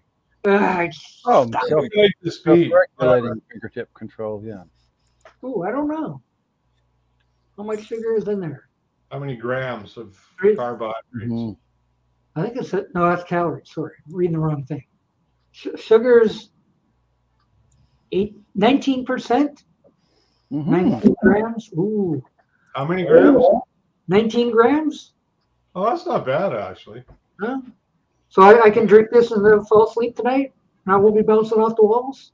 Oh, sugar. No, yeah, you should be okay. That's like eating a couple of apples. Like that's not bad. It's so tasty too, 18 grams is not that big a deal. just like candy. Like that's probably about the same amount in a banana. Hello. Ooh. Christopher is here. Hello. Maybe I should have a contest and send some yop out to some deserving people. 6-pack of yop. Yeah. Yeah, 6-pack of yop. They come in 6-packs. Yeah. It's probably cheaper that way, but then you get all the same flavor. You can't mix and match. And no variety pack. Yeah. No. A drag. Mm. Yeah. I make everything famous on this channel. You know, like, yep. Remember, kids, go to your favorite grocery and demand that they carry Yop. Brought to you by Yop. Yeah. Yop, indeed. Yes. Indeed. Yes. It's good for your digestion, too, because it's yogurt. It's got enzymes in it. Goes down. Yeah. It'll chew the lining off your stomach. It's good stuff. Oh, okay. It's like alcohol, right? You said the lining of your stomach. Whatever. A vodka or scotch does that, doesn't it? Half a bottle of sherry will take care of that. Yeah. Yeah. Hey, Kitty. Hey, Kitty. Hi. What? Yeah. 19 grams and 6 ounces. Yeah. Mm-hmm. So is that too much? Is that too little? That's okay. I don't know. It tastes like a dragon. It's not real high. I mean, you know, it's not same as a Coke. nothing like a can of Coke or anything. Mm-hmm. Same as a Coke. Oh, same as a Coke. Same as a Coke. That's not bad. Yeah, but the enzymes in here and the milk solids or whatever this stuff in here. Milk solids. It'll tickle your innards. Milk solids. That's what the lumps are. Oh yeah. Oh dear. I know. I wish this product was everywhere so everybody could experience the. I can't find Yop where I live. The grocers think I'm crazy. Do you carry Yop? Carry your pigeons out for you. Yeah. Don't carry Yop. Sorry. I asked my grocer about it, and he told me he didn't speak Japanese.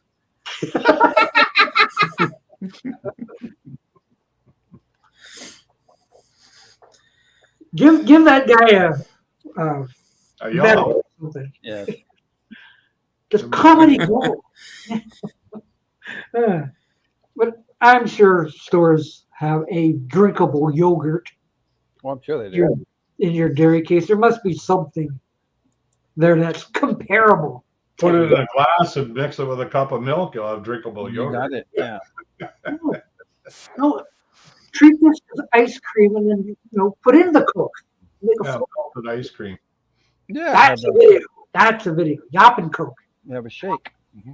Yeah. No, more like a soda float or whatever. Oh yeah, float. Yeah. Yeah.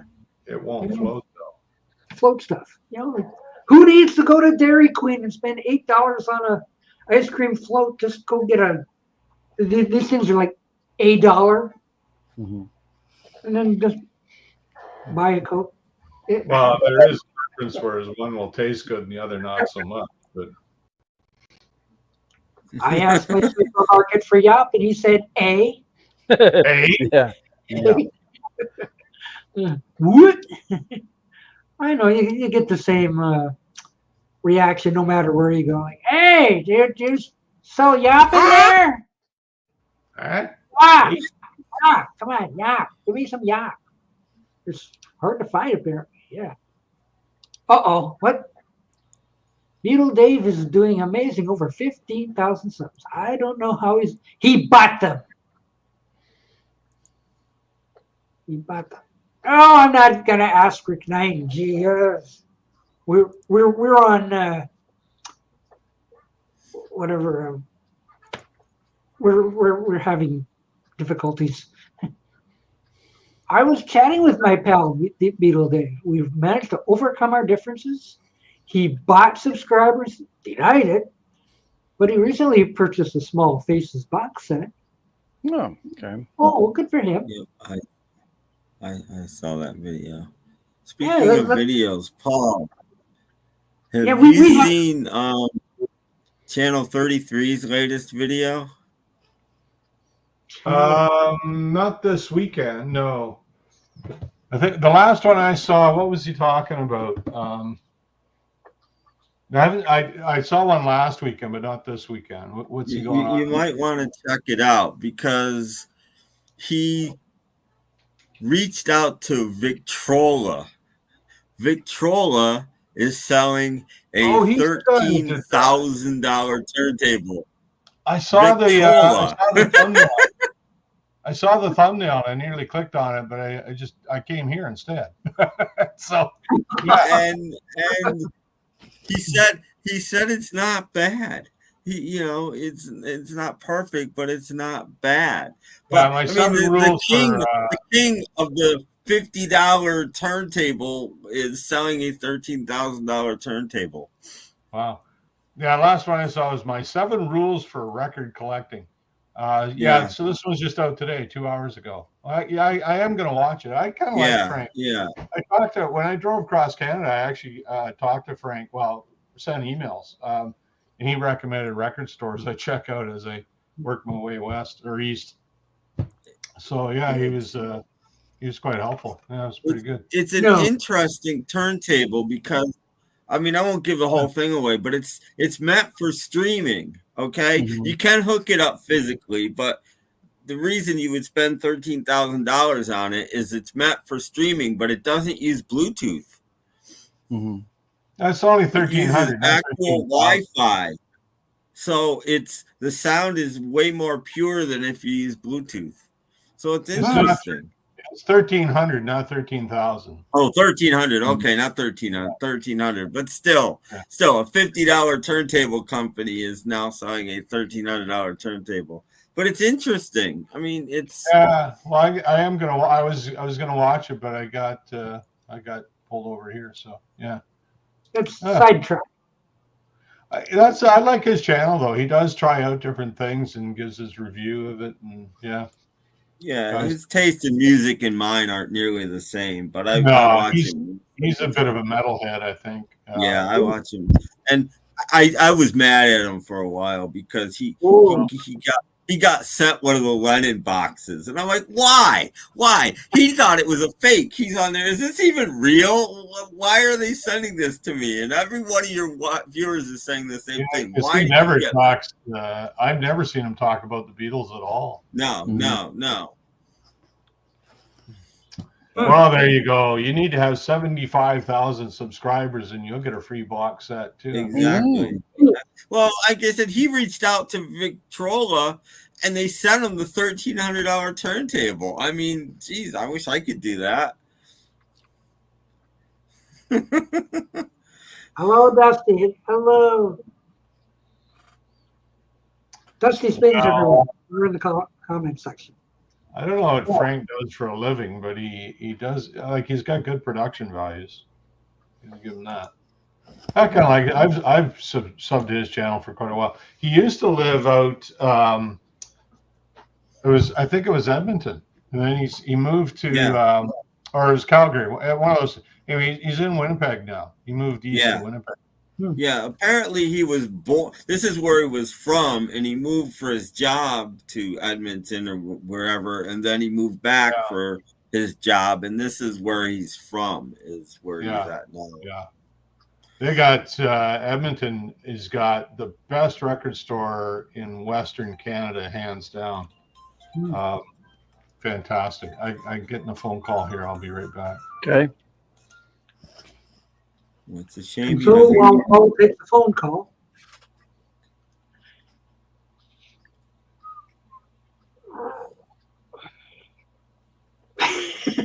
And so the chat stops. Well, in that case, we're all still here. Yeah. Are we? I don't know. We're having technical difficulties. No, we're not. Oh, Partridge Family. Oh, yeah. Okay. Well, mine's buried. Give me a minute. Mine's all buried. Doc. I hate to tell you that's Lawrence Welk. Yeah. What? How'd this get in there?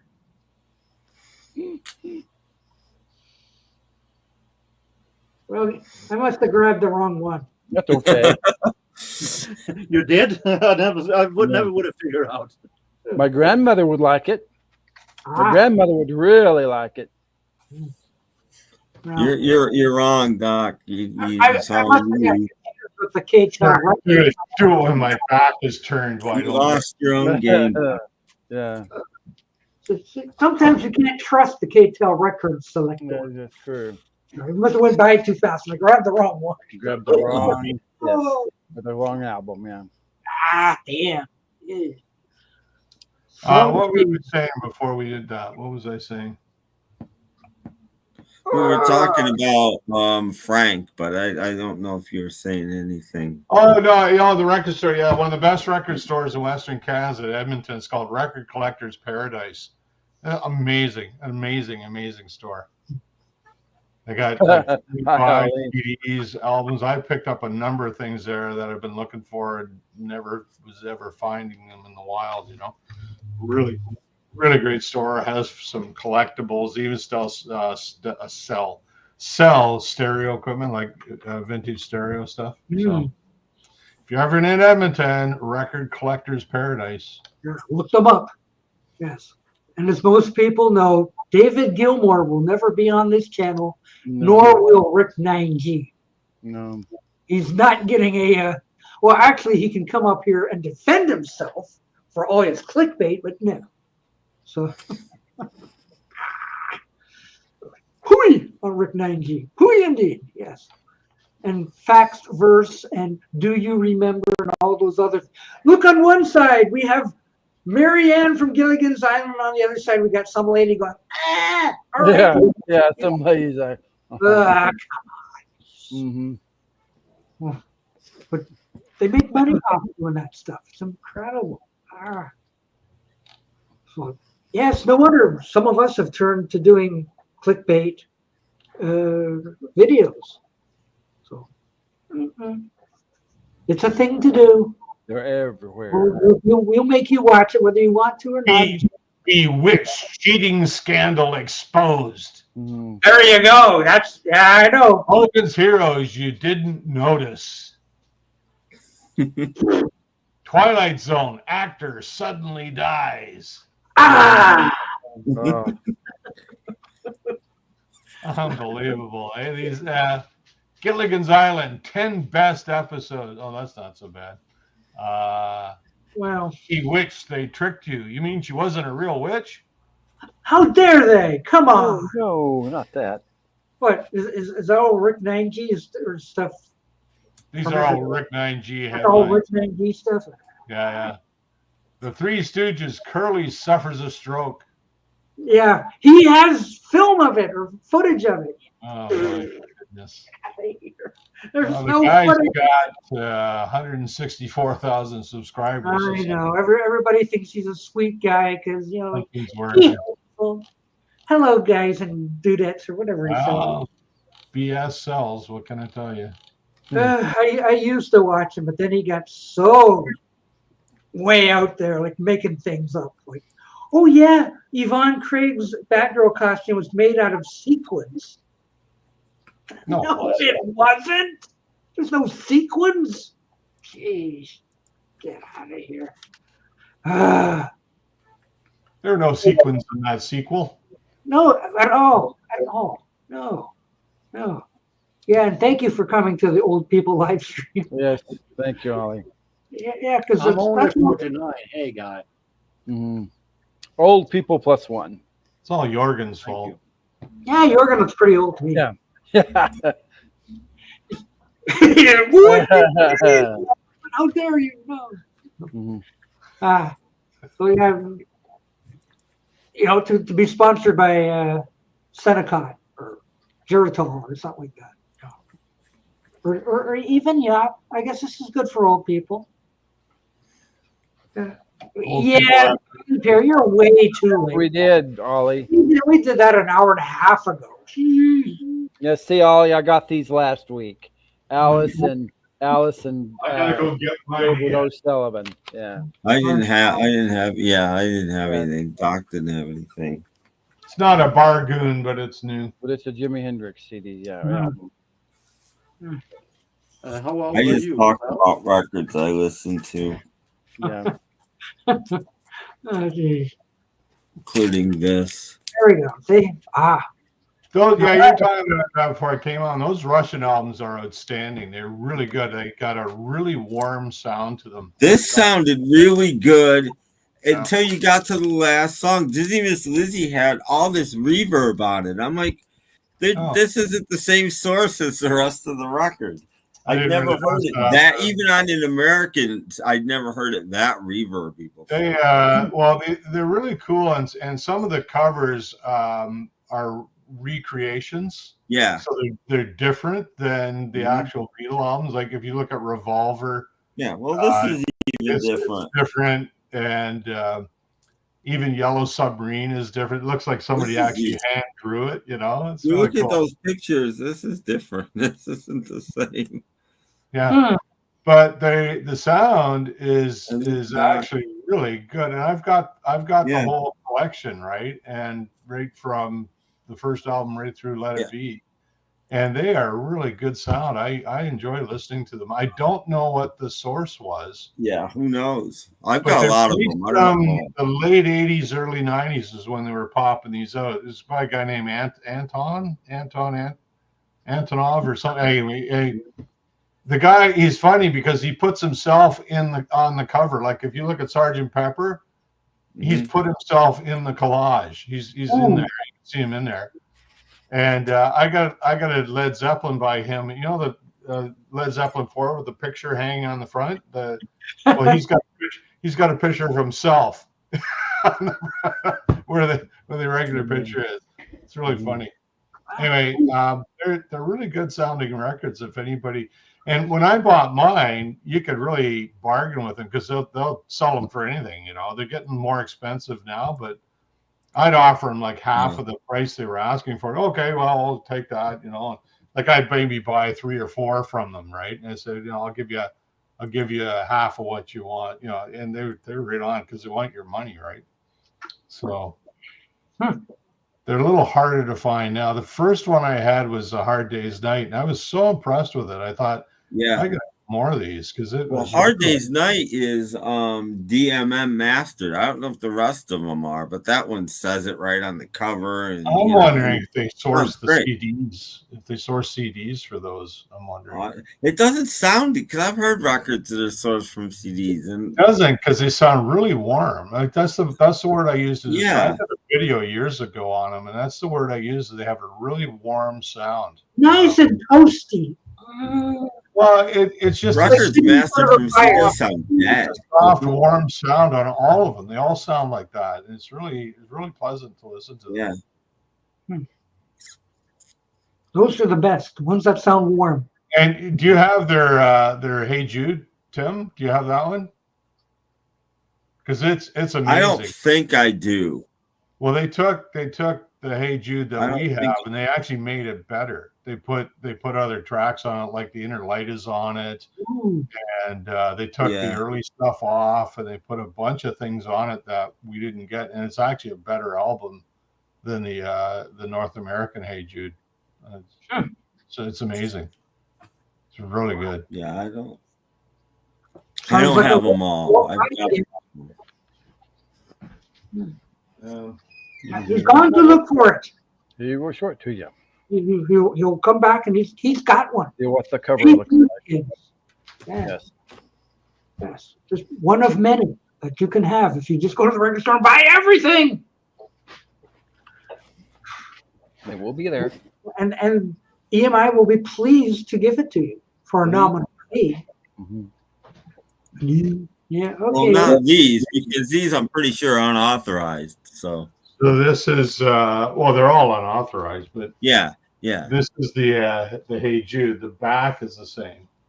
I don't know if you can see the track listing there, but wow, they got a lot of stuff on there that they didn't put on the other stuff. Quite a few more. I don't know. There's a lot of a strange language on that thing. It's here I can read them out too. So they got Hey Jude, Revolution, Lady Madonna, The Inner Lights, Day Tripper. What else? We Can Work It Out, Paperback Writer, Rain, Get Back, Don't Let Me Down, Old Brown Shoe, Ballad of John and Yoko. So they took those early tracks from A Hard Day's Night off it, and they put stuff on that weren't on the other one, you know. So it's pretty impressive. Day Tripper, for example. And Mhm. yeah. Anyway, that's the cover. They all go yellow. Can you see that? It's starting to turn yellow. That's the acid in the paper. Mhm. Like, it's just paper. Like, it's not even cardboard. It's just paper. Yeah. But they all these ones always turn yellow. Mine's starting to go yellow now. But if you can get your hands on them, they're really good. I mean, geez, I really enjoy them. There's the label.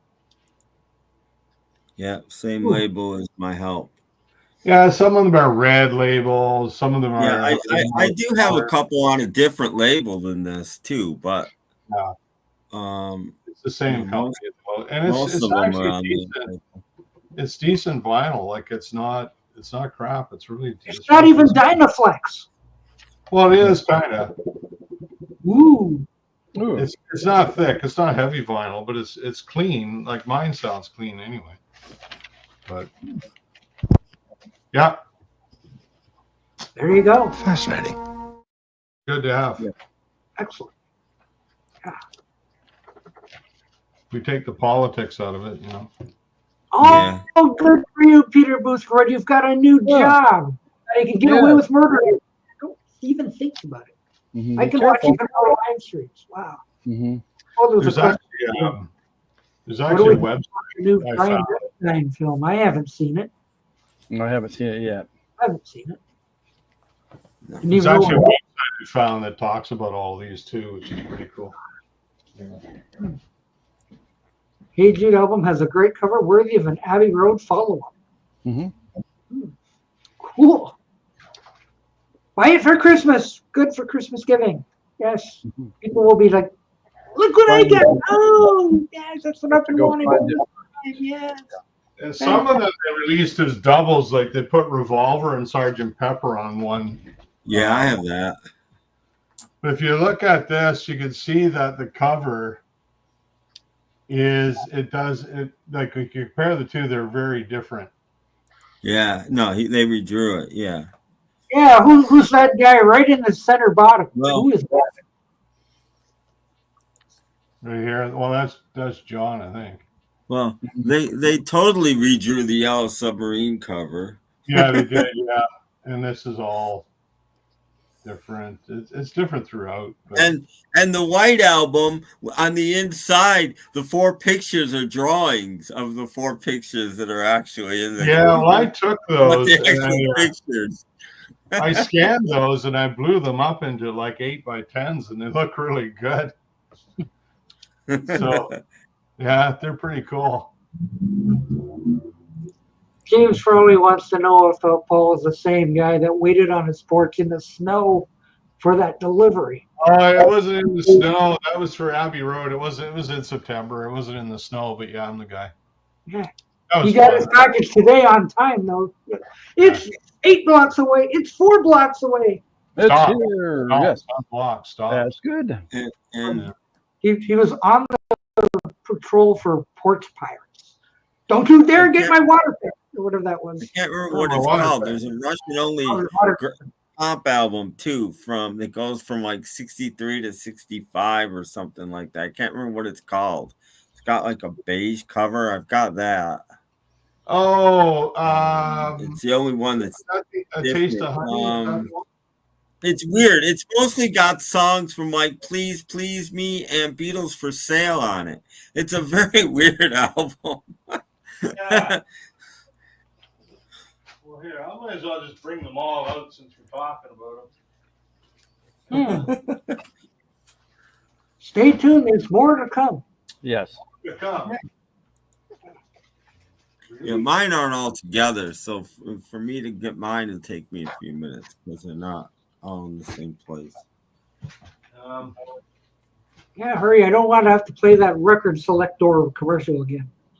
All right. So, okay. So there's their Please Please Me. Mm-hmm. All right. And then we got With the Beatles.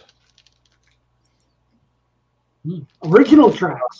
And then there's A Hard Day's Night. I actually have a couple of versions of A Hard Day's Night. I don't know why, but I do. I think I've got a couple of Hard Days This Nights. is the one you're thinking of, A Taste of Honey, it's called. Yeah, A Taste of Honey. It's weird. It's got, like I said, mostly tracks from, not exclusively, but mostly tracks from Please Please Me and For Sale. It's just weird. Well, and there's Beatles For Sale. I think I have that. I think. This one's called Beatles Hits. Okay. I was supposed to get that. See, I ordered from some guy, 2 different package deals, and I got a second Hard Day's Night instead of Beatles Hits. Well, there's that Help one just went by. Yeah, I have that. That's one of my favorites because they changed the covers and they made it like Russian. I showed you that. Then they've got the Sgt. Pepper that's got both of them on it. Yeah, I just have that. I don't have Revolver separate. I just have that one. So the records company owner, he stuck himself in here. There he is, right there. That's him right there. Who did he replace? Anybody know? Well, he didn't, not there, but he did take. I think he took a couple out. I think he took Karl Marx out. Oh wow! Nobody There were liked there were a couple that he took out, but that's the records. That's the record company owner right there. You should have put in Pee Wee Herman. He does that, and this is hand. You can see where that's kind of hand drawn. But this is a combination of Magical Mystery Tour and Yellow Submarine. And what's cool about this one? I can't remember if I have that. What's cool about this one is it's got a little booklet in it. Wow! Which is like telling you the story of Magical Mystery Tour. Oh, comic book. Ooh. Comic book, yeah. I don't think they're not easy to find. Like they don't always come with that, so it's pretty cool. Yeah, I don't think I have that. I think I have Yellow Sub by itself, maybe. Wow. Yeah, they probably did release them on their own. Like even inside, even that's somebody drew that. If you look at it, yeah, it's just anyway. Wow. And then there's well, this is really funny. You'll get a kick out of this one. This is the White Album. Yeah. I've actually got 2 versions because one of them doesn't list piggies on the inside. Ooh. But the there's those pictures Tim was talking about. Yeah, they're just drawn. And I don't have it, but there's also a poster that came with this with some of them as well. It was similar. I don't think I have a poster either. Yeah, but there's the apple. That's an apple? Yeah, it's an apple. Looks more like a dragon. Apple or not? Yeah, it's hard to tell it's an apple, but it is an apple. I can't remember. And in the end, okay, there's more. Hang on. Put this. Let's put it over here. I know I printed off those photos. I blew them up and I printed them off in large, but I guess I didn't put them in here. I thought I might have, but I didn't. What's next? Abbey Road. It's not really that different from anything. That's a tough one to get. Pretty much the same. I showed you Hey Jude. There's Let It Be. Wow. Then there's this one called Rare Beatles. I don't know how rare it is, but it's called Rare Beatles. Yeah. No, don't have that. Never That's even seen got that. a lot of early stuff on it. Scary looking cover. You can see the different tracks in it. Yeah. Too much monkey business. Yeah. And then this one is actually Bulgarian. It's the love songs. Oh. But it's from Bulgaria, which they sold in Russia. But it's got a neat label. Like this one's pretty cool. Whoa! Fireworks. Yeah. So anyway, those are the ones that I've got. I think that's the whole collection. I haven't seen any others. But Yeah, I collect them over time. And at one time, you could get them online pretty cheap because nobody was buying them because they figured, oh, it's just Russian ripoffs. But man, they sound great. They really do. So Amazing. it's fantastic. So I figured, hey, if they all sound that good, I can just keep buying them. So who cares what they look like? They are wonderful. Well, I love imports anyway, and I don't see. To me, if I don't care if it's legal or not. If it's legal in that country, or at least legal-ish, then it's legal. I don't care about. I mean, you got to go by the rules of the country. You can't go by your own rules. So for me, Well, I don't know if you read the history. Like, there's a website that talks about the history of the Beatles albums in Russia and Soviet Union, and they used to the bootlegs. They used to get they're basically flexi discs, and they get X-rays. yes, And they would actually they'd actually carve the record onto an X-ray. And you can buy them. I've seen them online. You can buy this. Yeah, but a lot of them on eBay are fakes. There's a ton of fakes out there. A ton of. But you get an X-ray of a guy's chest, and you got a Beatle album that's been scratched into it. Yeah. Well, I think I told you I have the first two official. We'll put it in quotes. Russian singles, which were the first two Beatle records actually officially released in Russia. I have them somewhere. Then I have two more Russian 45s as well. Yeah. They're interesting. And they didn't come out. 74 and 75 are the first two official Beatle releases. In Russia. Well, these ones are all like late 80s, early 90s. Yeah. So it was after the Iron Curtain fell, they're after communism. Yeah. This was before. I'm just not sure where they are. Yeah, see, I got this one marked as 1993. Mm-hmm. See that there? That's still like 30 years ago. 94 on that one. But I don't know what was sourced for these. Not that it matters. It's just curious. But they sound wonderful. Yeah, they do. They sound really good. It sounds fabulous. It's like you'd never have to buy that record again, but you will. Well, I just figured it was different to have these, Mm-hmm. In the meantime, James Furley wants to know who feels great today. I'm over 72, and I feel great. There you go.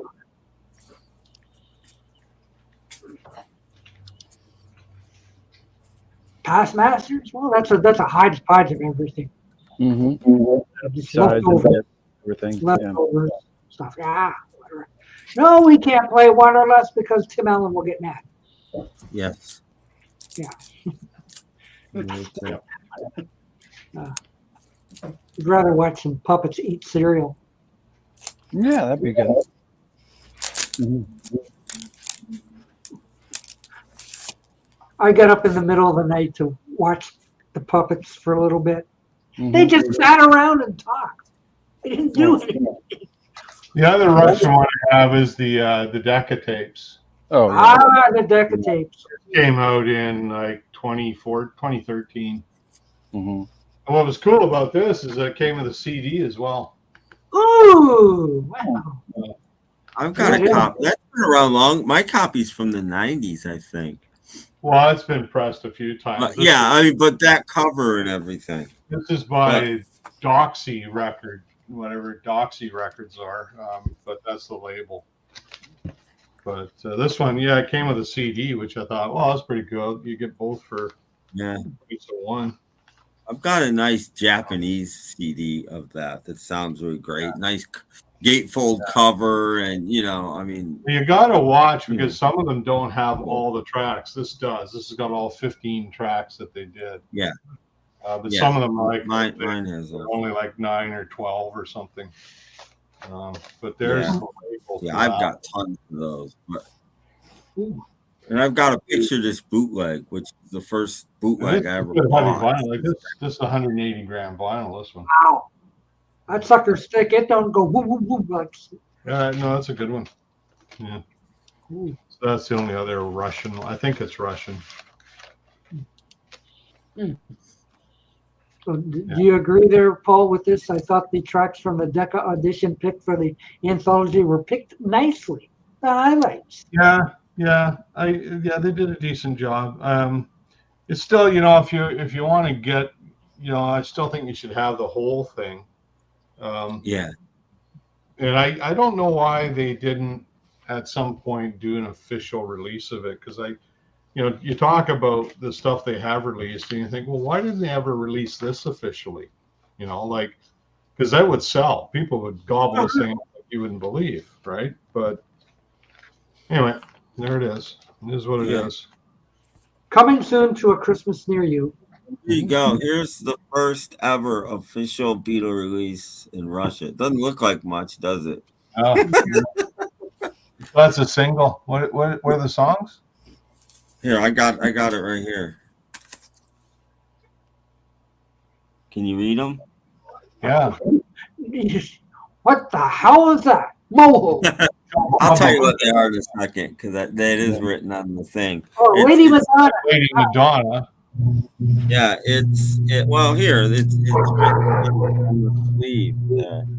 Somebody wrote it on the sleeve. Buy Me Love, Echo Silver Hammer, Lady Madonna, and I Should Have Known Better. How's that for an interesting Beatle release? That's an EP. Interesting. And then second one looks much Somebody's running the clothes dryer. That's my garage. Oh, okay. Looks much the same as the first one. Mm-hmm. It's not, but it looks. You'd be hard At least pressed. it's in color. That's nicer. Yeah. And once again, here's the. Let's see. And here's the track listing. With a little help from my friends. At least they're all from the same album, right?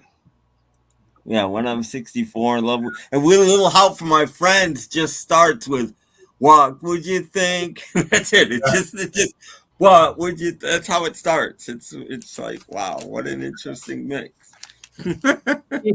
Weird. Wow. And this is the third one, and this reminds me of like solo George Harrison vibes for some reason. Let me try and get it out here. Well, they've done a lot of McCartney albums too in that genre. This isn't the third single, but it's another one. Yeah. The first one was 74, the second one was 75. I don't know when this is from. But this just has George Harrison vibes to me for some reason. The sleeve. And trying to get it out here. Here we go. Yeah. That's the Melodia label. That's yeah. And this one has Here Comes the Sun, Because, Golden Sun. It's got the medley, basically the second medley, and Here Comes the Sun and Because. It's all Abbey Road stuff. That's pretty cool. Yeah. And then the last one looks completely different from the other three as far as the sleeve. But the sleeves are just this. It's just like this generic stuff. Mm-hmm. But the back of this sleeve actually tells you what's on it if you can read Russian. Which is this is the first one I have that actually does. I'm sorry, but I don't speak Russian. Nope. And then again, Melodia back to the white. Actually, yeah, it is. But it is in Moho. And more Abbey Road stuff. Yep, more Abbey Road stuff. But they're missing a song. There should be 4. No, there's only 3. But it's funny that the featured track is Octopus's Garden, not Something or Come Together. It's Octopus's Garden. So there you go. Those are the Russian 45. Weird. They're pretty cool. All kinds of weird stuff today. Where's Beetle Brad? I'm sure he's got more of the same. Yes. Yeah. And I bought those from a guy in Russia. So I'm pretty sure that they're real. Well, the first ones I bought, the story was It there took was like a 2 guy who months was an to realize. airline pilot, and he used to Hi, bring Gary. me back. The guy was an airline pilot and used to bring them back to the record store, and they'd sell them. So that's how I got mine, my first few. But then I found them on eBay, and I just started buying them off there. I try to find a guy that was selling like 3 or 4 of them, because I figure you get a better deal the more you buy, right? So That's what I did. I bought 2 bundles. I'm not all of them. I found actually 1 or 2 locally, and then I've bought 1 or 2 separately. I don't have them all, but then I also bought 2 bundles from a guy in Russia, because postage was much cheaper if you bought, And like I said earlier, you can usually get a deal with them. You say, yeah, no, it was. I I'll give think you half both bundles had like 5 records or something like that, and they were maybe between $40 and $50 with shipping. It wasn't expensive at all, and and those 45s I think were between $20 and $25 with shipping, all 4 of them, which wasn't. It would be a lot more now. They have gone. They are a lot more expensive. There's few. Like if you go to eBay, there's a lot fewer of them than there used to be as well. The shipping would be more than that now. I mean, shipping has gone crazy. Yeah, it's gone insane. Shipping has gone crazy, and there's stuff I don't buy anymore because the shipping is just outrageous. There used to be a 45 guy on eBay that I used to deal with a lot from the UK, and his 45s were reasonably priced, generally between $3 and $5, and he would if you bought more than 5, he would ship the whole thing to you for like $3 pounds, but okay, so $4 or whatever. But now it costs you 10 pounds to ship a 45 to America. It's ridiculous. It's just gone crazy. It's just gone nuts. Yeah. I don't know. Shipping sucks. Just go there and get it. It's probably cheaper. Well, you think with the amount of online buying that's happening, it would be cheaper, right? But unless it's from Goodwill of Seattle. Well, yeah, that's where I found a lot of my stuff. Goodwill Minneapolis, Goodwill Houston, Arizona, Goodwill.com. But this is what I don't understand, because of online, most local economies are hurting. And yet people don't seem to mind spending this much for shipping when you can just go down to the store and buy it, especially if we still had stores. And I said people never liked this, but I think it's true, especially in America. If the post office would, I was advocating for the post office to up their shipping prices for packaging dramatically. This was like 5 or 6 years ago, because it would help the local economy immensely. Because suddenly people would shop locally instead of paying outrageous prices for shipping. But nope. Poor Paul is being attacked by a dog. Wild beast. No, I don't have sessions. I've always wanted sessions. I've seen it. I know exactly what it is, but I don't own it, and I never have. Oh, that's Sessions, the Beatles one. Yeah. Direct from your job, it's Peter Boothroyd. Peter Boothroyd, hello. Hello, hi everyone. I'm just coming on to say I'm not fake. So the guy who said I'm a fake, it's not. This is me. That's a real Peter.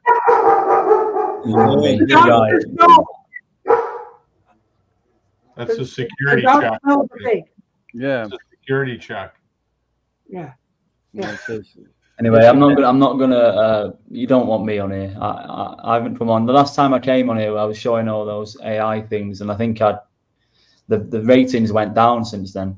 It might have been my fault, but anyway. Peace and well, bye, Peter. Thanks for coming up. Come up again. Come up again. Hey man, if we haven't driven the ratings down, nobody will. You had a new job.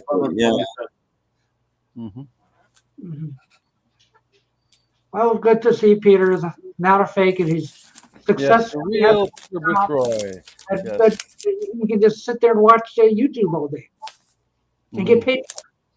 What kind of a job is that? Hey, yeah. Like those people that play video games, that's their job. Mm-hmm.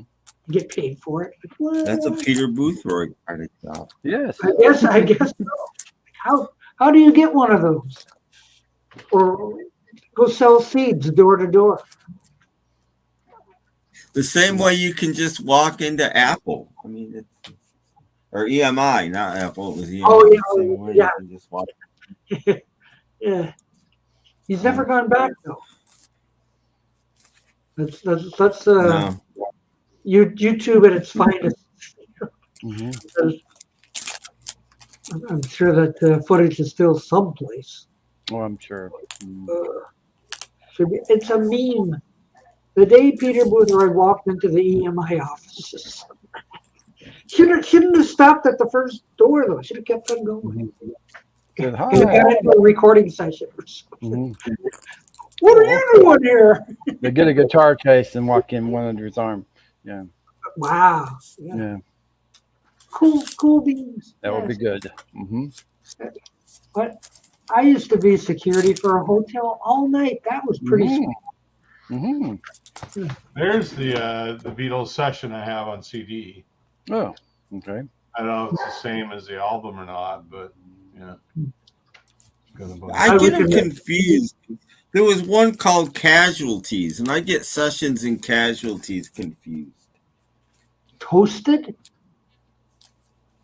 Well, Condor is the bootleg label. Yeah. I can't get it to focus on the. No, there's the tracks there. Wow. I hate to see. Yeah. Yeah. There's actually quite a few tracks on this. It's actually, I hate to see the evening sun go down. Yeah. I don't think I've ever heard I hate to see. Oh. This is part of a series by this Condor. There's like 7 of them in the series. At least 7 that I know of. There's this one. Dig It. And these all came out. I can remember getting them in the 90s. The Strawberry Fields. This one gives you the different versions of Strawberry Fields. It's pretty cool. All 90 of them? I probably have that on vinyl. I have a few of those on vinyl. Guilty, of course. And then there's Hold Me Tight. See, those are the same covers as the what were they called? There was 6 volumes of it. Same covers as, called. Yeah. Something. Yeah, I've got those records.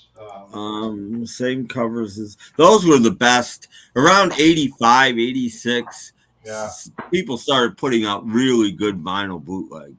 Yeah. I mean, the stuff was always crap before that, and then suddenly ultra rare tracks. Is that ultra rare tracks? Oh yeah, I remember that. 2 records per those, 3 volumes. I've got those in double albums. That's how they came. Yeah, I've got them too. Like, so that's volume 1 and 2, 3 and 4. Yeah, my 1 and 2 has a different cover than that, but I'm sure it's the same stuff. My 5 and 6 looks. The other 2 look the same. My 1 and 2 is a different cover. Yeah, they've been released a few different times. Yeah, my 1 and 2 is a different cover, but other than that, ultra rare tracks is what they're called. Those were great. That and Not Guilty and the Strawberry Fields Forever album were just leaps ahead of anything we'd had before on. Oh yeah, no, they were fantastic. I remember. And then came the Backtrack CDs, which were even better. Backtrack CDs sounded better than the actual official Beatles CDs. It was shameful. I think I got 3 of those. Yeah, I have 3 of them too. Yeah, I've seen those online. Okay, mine's blue, but my second one looks just like that. My first one looks, and that's the third. My first one is blue cover instead of a red, though. But other than that, it's the same. That's the first one. Those sound phenomenal. Now, were there only 3 of those, or were there more? As far as I know, there's only 3, but there might be more. Who knows? Yeah, I've only ever seen the 3 of them. Yeah, that's all. That's all I've seen. But again, these came out on CD in the 90s, so they came out. I had mine in the late 80s. I had mine maybe even before Abbey Road finally came out. It was that early in the. Yeah, you had the vinyl though, right? No, CD. All right. Wow. Yeah. Cool. I had it by 89 anyway, if not 88. Those are really good because the sound is first rate on those. They're not. Oh yeah, like I said, they sound better than the freaking first 4 Beatle CDs. Yeah. Really Wow, and it was all stereo too. We got 4 Beatles CDs in mono. And here comes this thing in stereo. It sounds better, and I'm like, wow, why can't Capitol do this? They were better than being released in mono. You ever seen the Black Album? A Black Album. The biggest mistake I ever made in my life was I sold my Black Album. You can see the Beatles embossed on it. This is the Let It Be or Get Back sessions. Yeah, I had it. I had the 3 record set. 3 record set with a poster. Does yours have the poster? Yeah, I'm just trying to find it here. Yeah, it came with a poster. Yeah, it looks like it's kind of the same idea as the White Album. It's a different poster. Yeah, that was it. It came with a poster, and I mean, it was. And I sold it for a lot at the time. Of movie dialogue. I sold it in about 89 or 90, and I got $50 for it, which was a lot at the time. But now it's worth $100. Movie dialogue from the movie. Yeah. So Tim, are you regretting that you sold it? Oh, it's my biggest selling regret ever in my life is selling my Black Album. I think I paid $100 for mine, and I was glad to pay that. Oh, I bought it new when it came out. I probably only paid $20 for it, so I more than doubled my money when I sold it. But still, it's actually 3 full records. It's really good. Yeah. How much of that Black Album is finished takes? Well, hardly none of it, but I mean, that's not the idea. That's not the idea. But part of one side was one channel was running backwards. I don't know if it ever got fixed or not, but part of it on one side was running back. This one channel, you could still hear it if you just turn that channel off. It's a pretty rare one to find as well. But yeah, I had one once. I've heard of it, but it's always been too expensive to buy back in the day. Yeah, I paid $100 for mine, but I figured it was worth that because it's you see it online now, and people want a fortune for it. And I got these other 2. These are fairly recent ones. Oh. Smash and Grab. And it's on colored vinyl, I think. Ooh. It's an orange. Oh, pretty. On both sides of them. And then this one I really like, and this is why I say, why didn't Apple do this? Why didn't Apple do that? Yeah. Complete rooftop concert.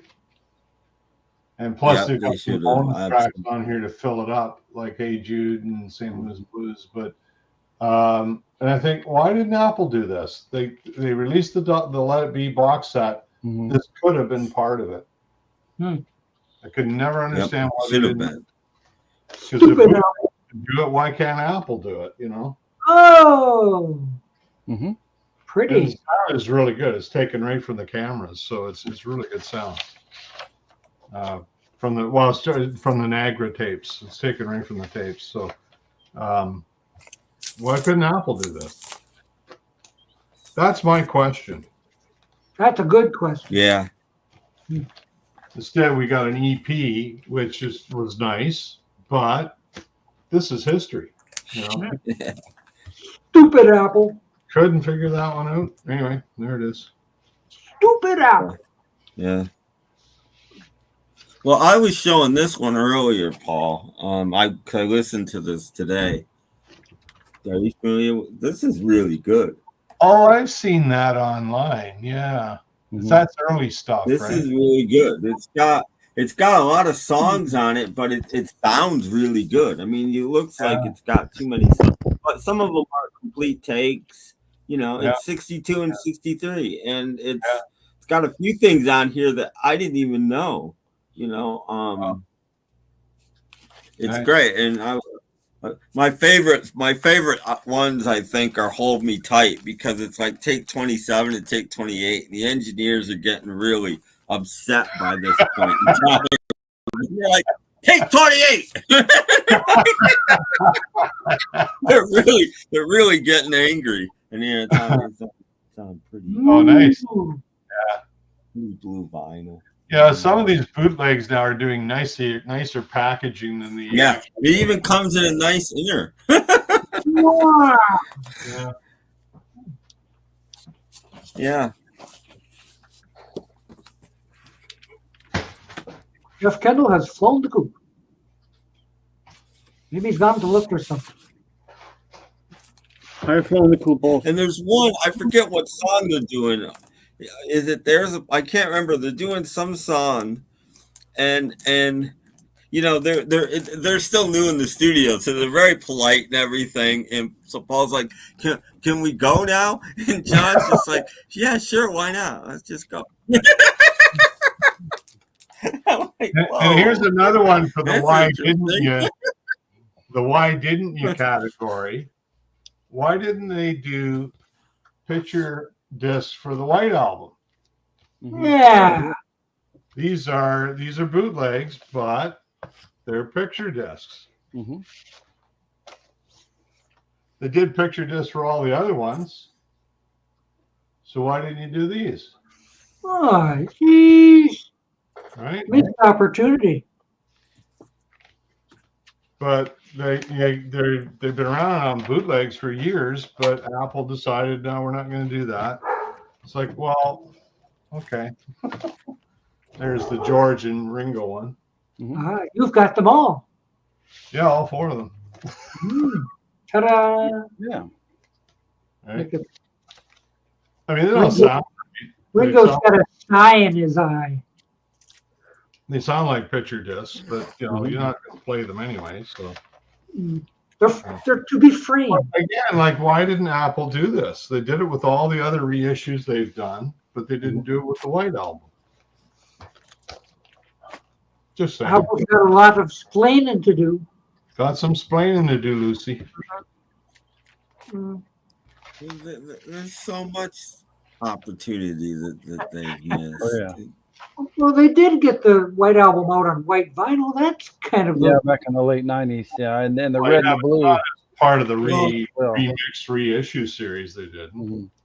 Yeah, in '78 was the first time it came out on. Yeah, I got the Canadian pressing of that.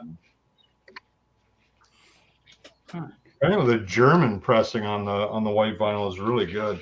Sounds really great. But I had a French one once. Second thing I wish I'd never gotten rid of. The French one, all the songs were sagged. I mean, they all like slightly overlapped one another. I mean, it was really interesting to listen to. There were no spaces between any of the songs on the whole thing. That is it was really interesting. Yeah. Hey, why didn't you? Why didn't you do this? Why?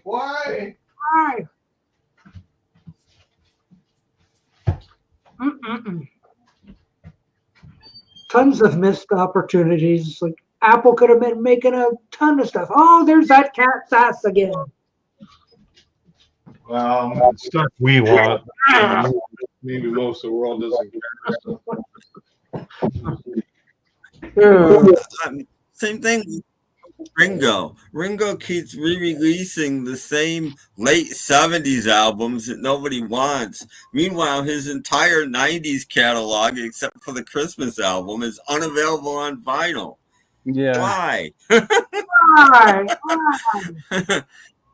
Ringo's got some splaining to do too.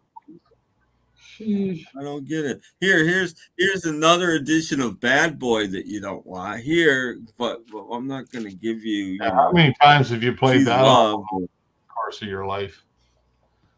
That's my least favorite Beatle album, solo of all the Beatle albums. That is my least favorite. Bad Boy. Yeah, Bad Boy. It just sounds so 80s. That's 80s and Ringo don't mix, and it just sounds so dated. I didn't realize for years, but Old Wave was never released in the U.S. That just kind of blew my mind. It's like, yeah, no, you and Germany were the only two countries that got it in the world. It wasn't released anywhere in the world except Canada and Germany. And I tell you, I bought it because it had Joe Walsh on it, so I figured, oh, this has got to be good, but yeah, it's the only one. Yeah, and weirdly, we could get the single she's about to move her back within my car. We could get that in America. That was reissued, but long before we could ever get the album. But we could get the 45 from it. Is it out now? Can you get the album now?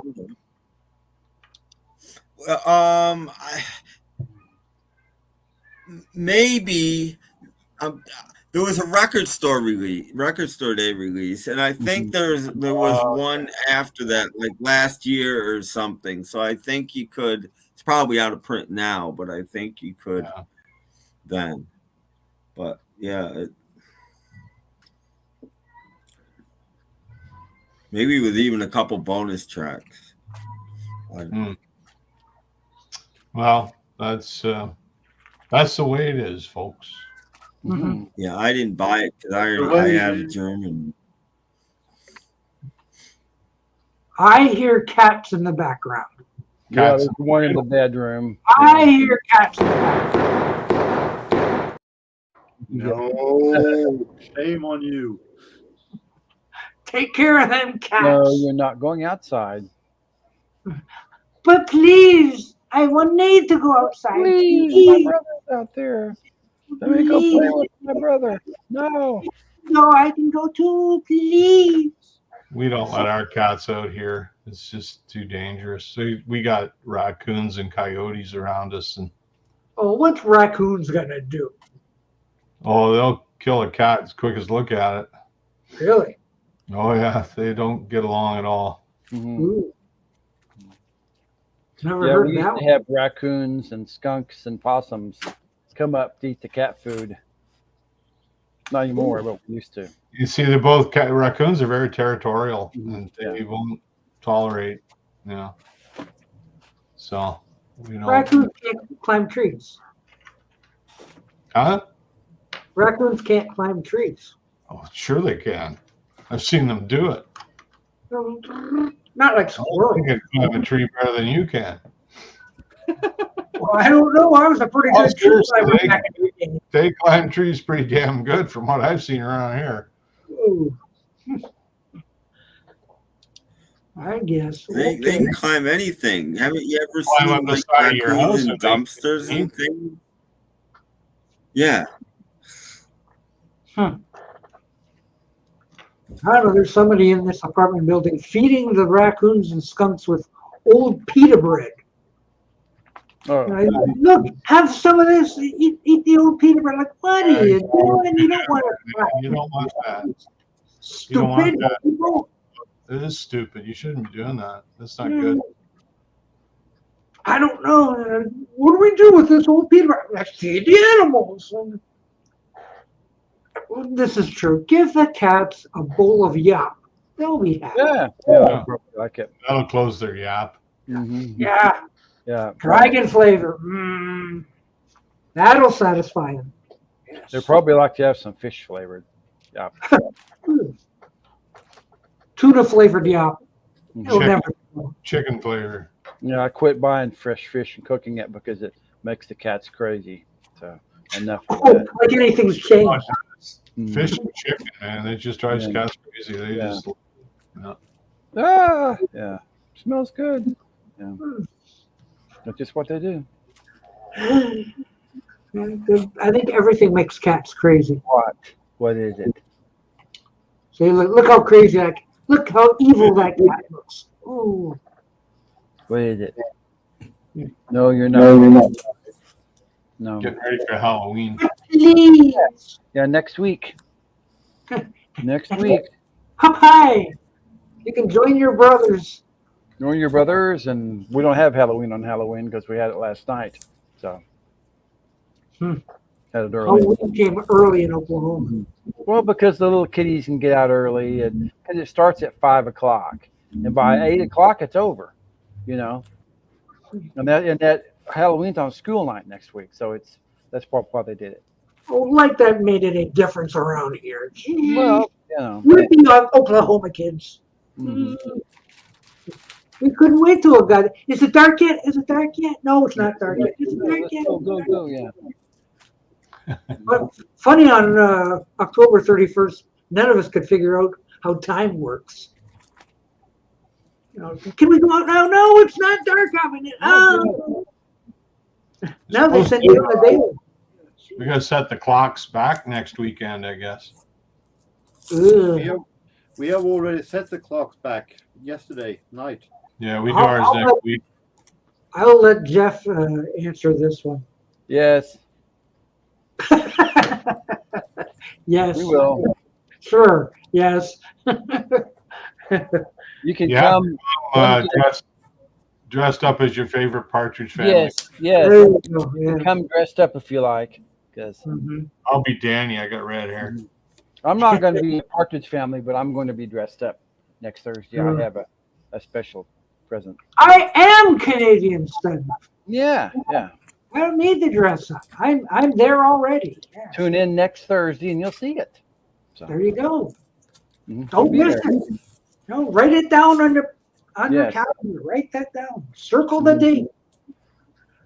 All that kind of stuff. 8 o'clock Eastern Standard Time. Be here. We have a little time left here, but that's next week. Right. Yeah. Next I've got a question for Paul. I'm here. Yeah. Was this a whole series of 45s that came out in Canada? I'm guessing sometime in the mid 70s. Yeah, 76. They're on the orange label. That would be my guess. Yeah. It's the only one I ever saw. I bought this at Record Theater in Buffalo. They're all, that was it's the only one they ever had. 76. They did the whole series. Yeah. Oh, there it is, right there. I've got a couple of those actually. Yep. They did it's the only one I've ever had, I've ever seen. Yeah. And I mean, it was weird that, a new record store, Record Theater, would get this in and no other ones. That's it. Just They did the whole thing. Even the ones that were released on Apple were released on the orange label. Oh, wow. On the reissue. That never happened in America. Let It Be was issued on the orange label. Well, they stopped producing in Canada. We stopped making Apple labels in 75. That was the last year we did the Apple label. And then everything came out on Capitol after that. In orange. Yeah, it would have been the orange at that point. Yeah. And then they switched to purple right after that. We were getting 45s on that light blue Starline label in the late 70s. Well, that was a series too they released in Canada. I don't know if they were all on Starline, but it was the green on green one. Is that the one you're thinking of? It's light blue. Let me see if I can find one here in this box. There's gotta be one yeah, that might be too. Yeah. And everything went to Apple. There's so many. That orange label one, they all came out on the same picture sleeve. They're all the same sleeve. I think you found a Starline. Yeah. Is that just trying to get it kind of straightish? Yeah. Okay, is that Canadian? No, American. No. See, we had something similar in Canada, but it was a green on green swirl instead of the orange and yellow swirl. It was a green on green swirl, and it's that was their count. They all came in these super oldies sleeves. At Starline, and yeah. I have a bunch. I don't have. There's so many American issues of 45s. I don't have I have tons and tons of 45s, but none of them are complete because it's just. They eventually reissued them all in Canada back on the original orange and yellow swirl too. At some point.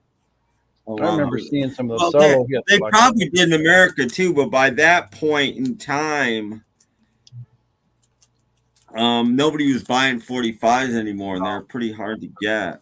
Yeah. Well, I didn't know I had this. Did you guys get this? What? That's a weird one. No, we never had that. That's odd.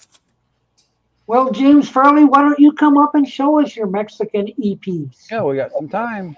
Yeah, we got a half an hour. Because I don't in America, for me to you was backed with wait a minute, what let me get this right. I think it's From Me to You was backed with Do You Want to Know a Secret? It's really weird.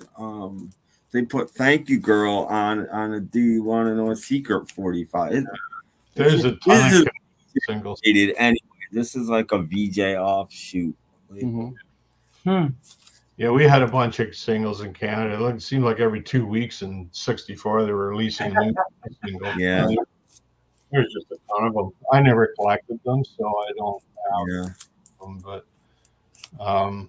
yeah, they were coming out like you would believe. This is the only semi-interesting old one I have.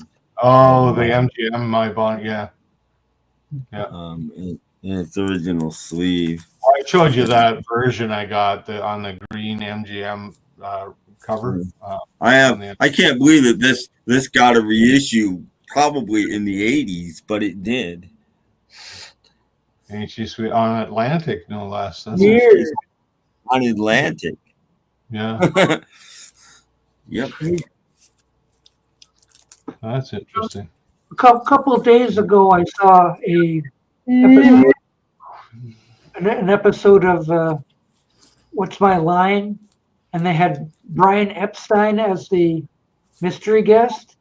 Oh, I think I saw that. Yeah. So like he signed in as. No, the one I saw was Pete Best.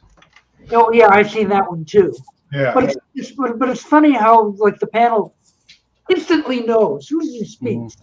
Say you wouldn't be from England. Say you wouldn't have to, you can't fool the panel. But you also got to understand that those people knew everything that was going on in New York. They knew every famous person that would arrive in New York. They knew who they were, what they were doing there, how long they were staying.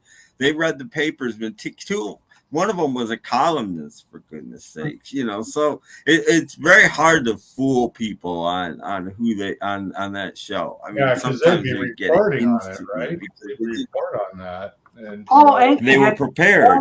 Oh, I know Brian Epstein's in New York this week. I wonder if this is him. Yeah. Brian Epstein's in New York, and there's a British guy and guess what?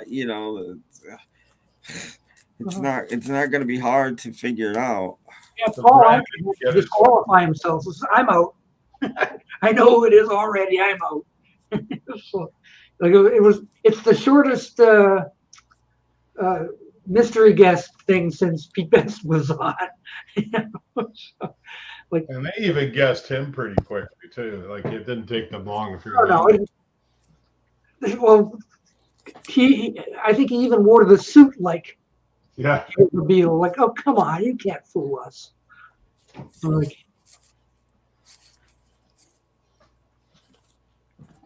Yeah, this is true.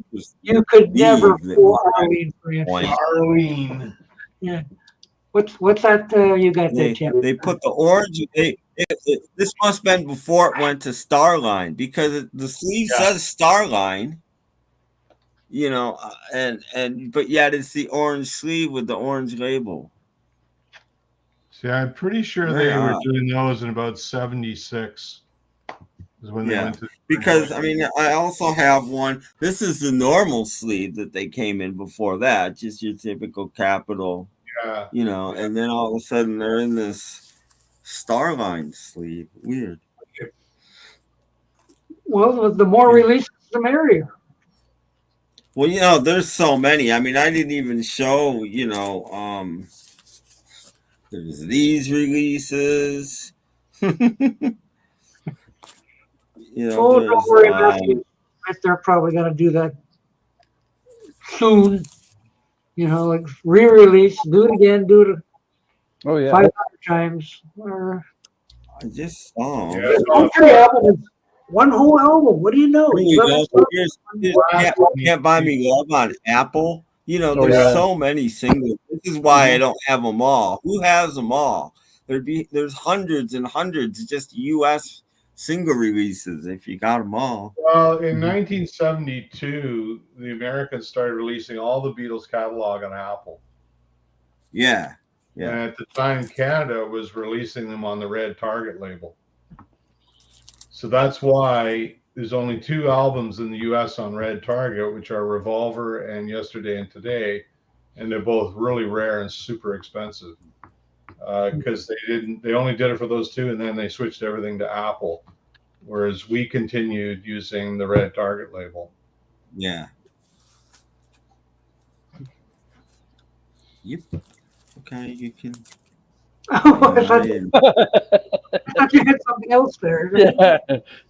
No, you don't have to make it vague, but then there's the British series. Yeah.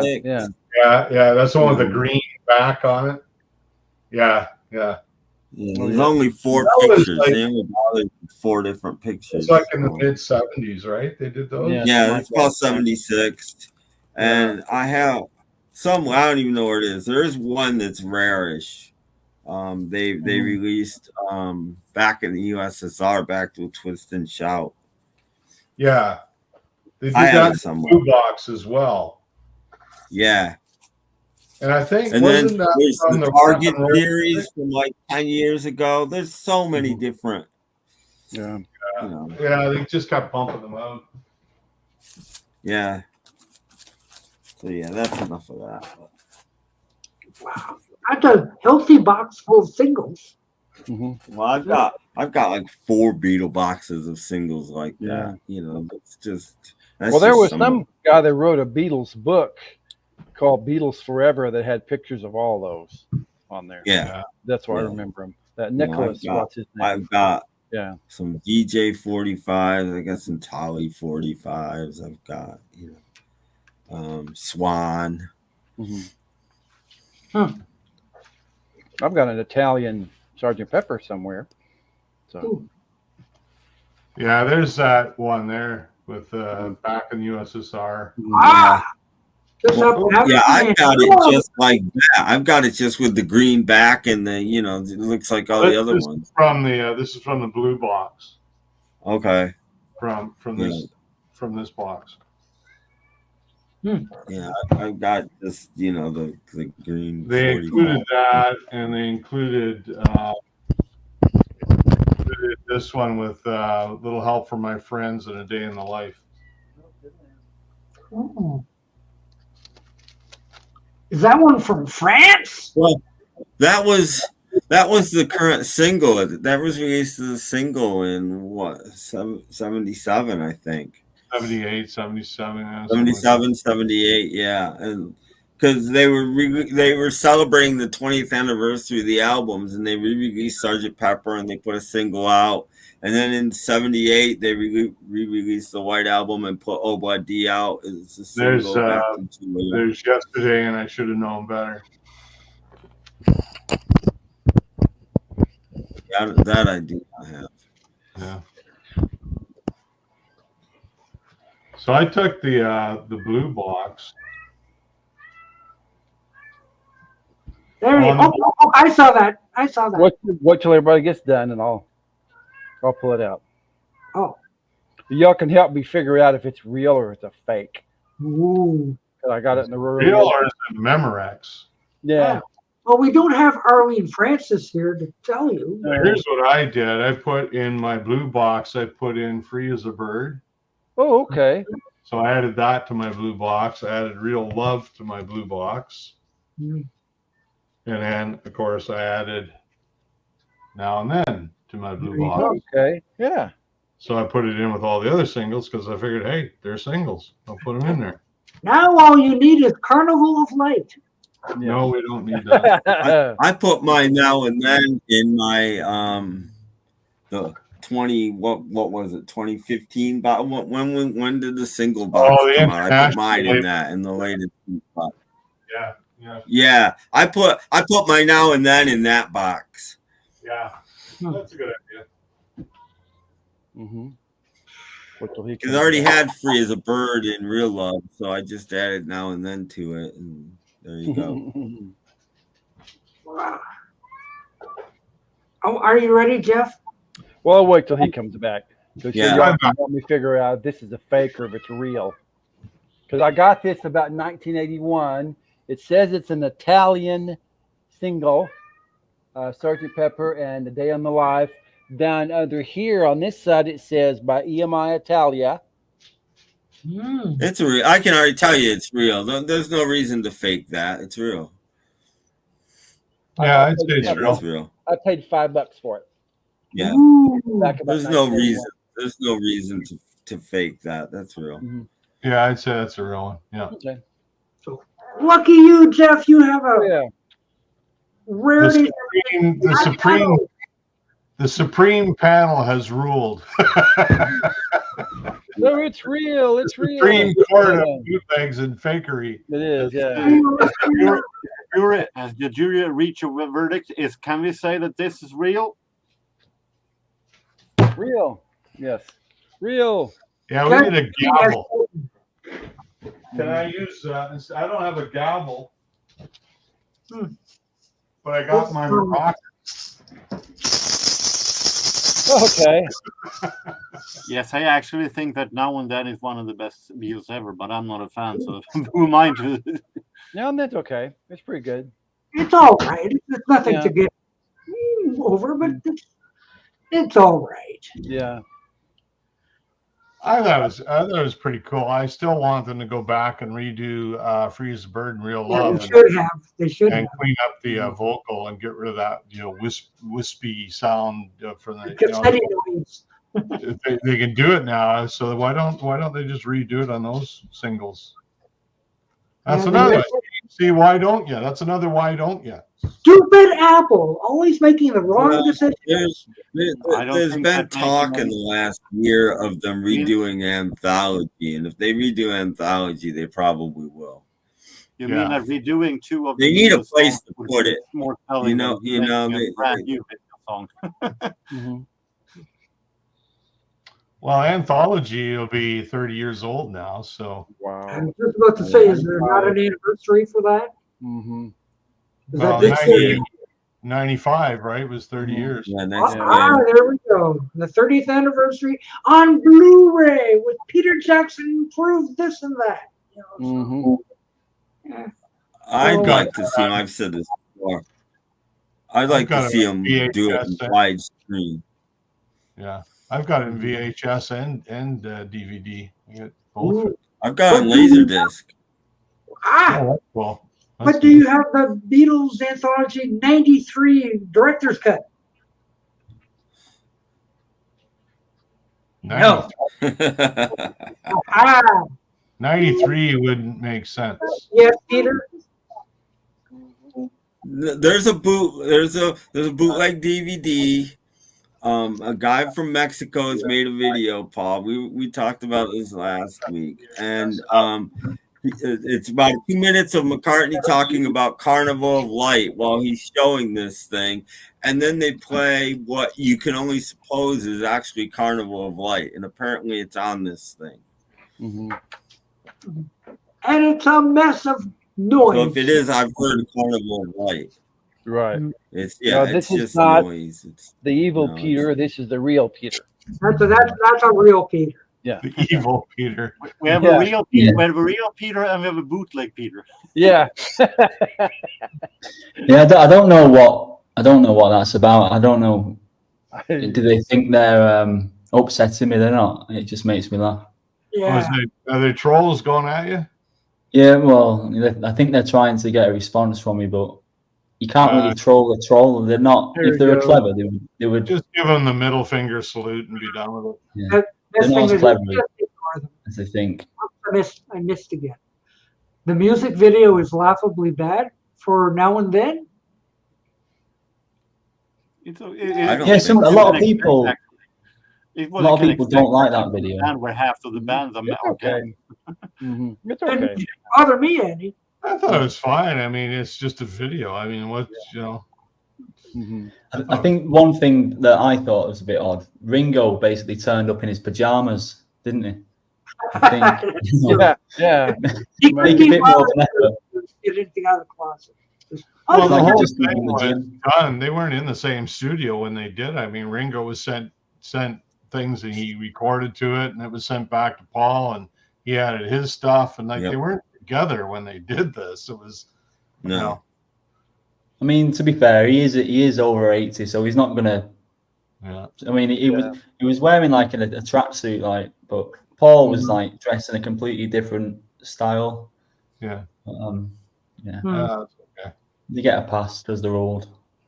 Is this But that's what Ringo wears now. I haven't seen Ringo in anything besides a tracksuit in a couple of years. That's just what he wears. So this is where I come from. It's like, there's some people that have to find fault with something, and they can't complain about the music, so they'll complain about the video or vice versa. And it's like, it is what it is. Just either enjoy it or shut up.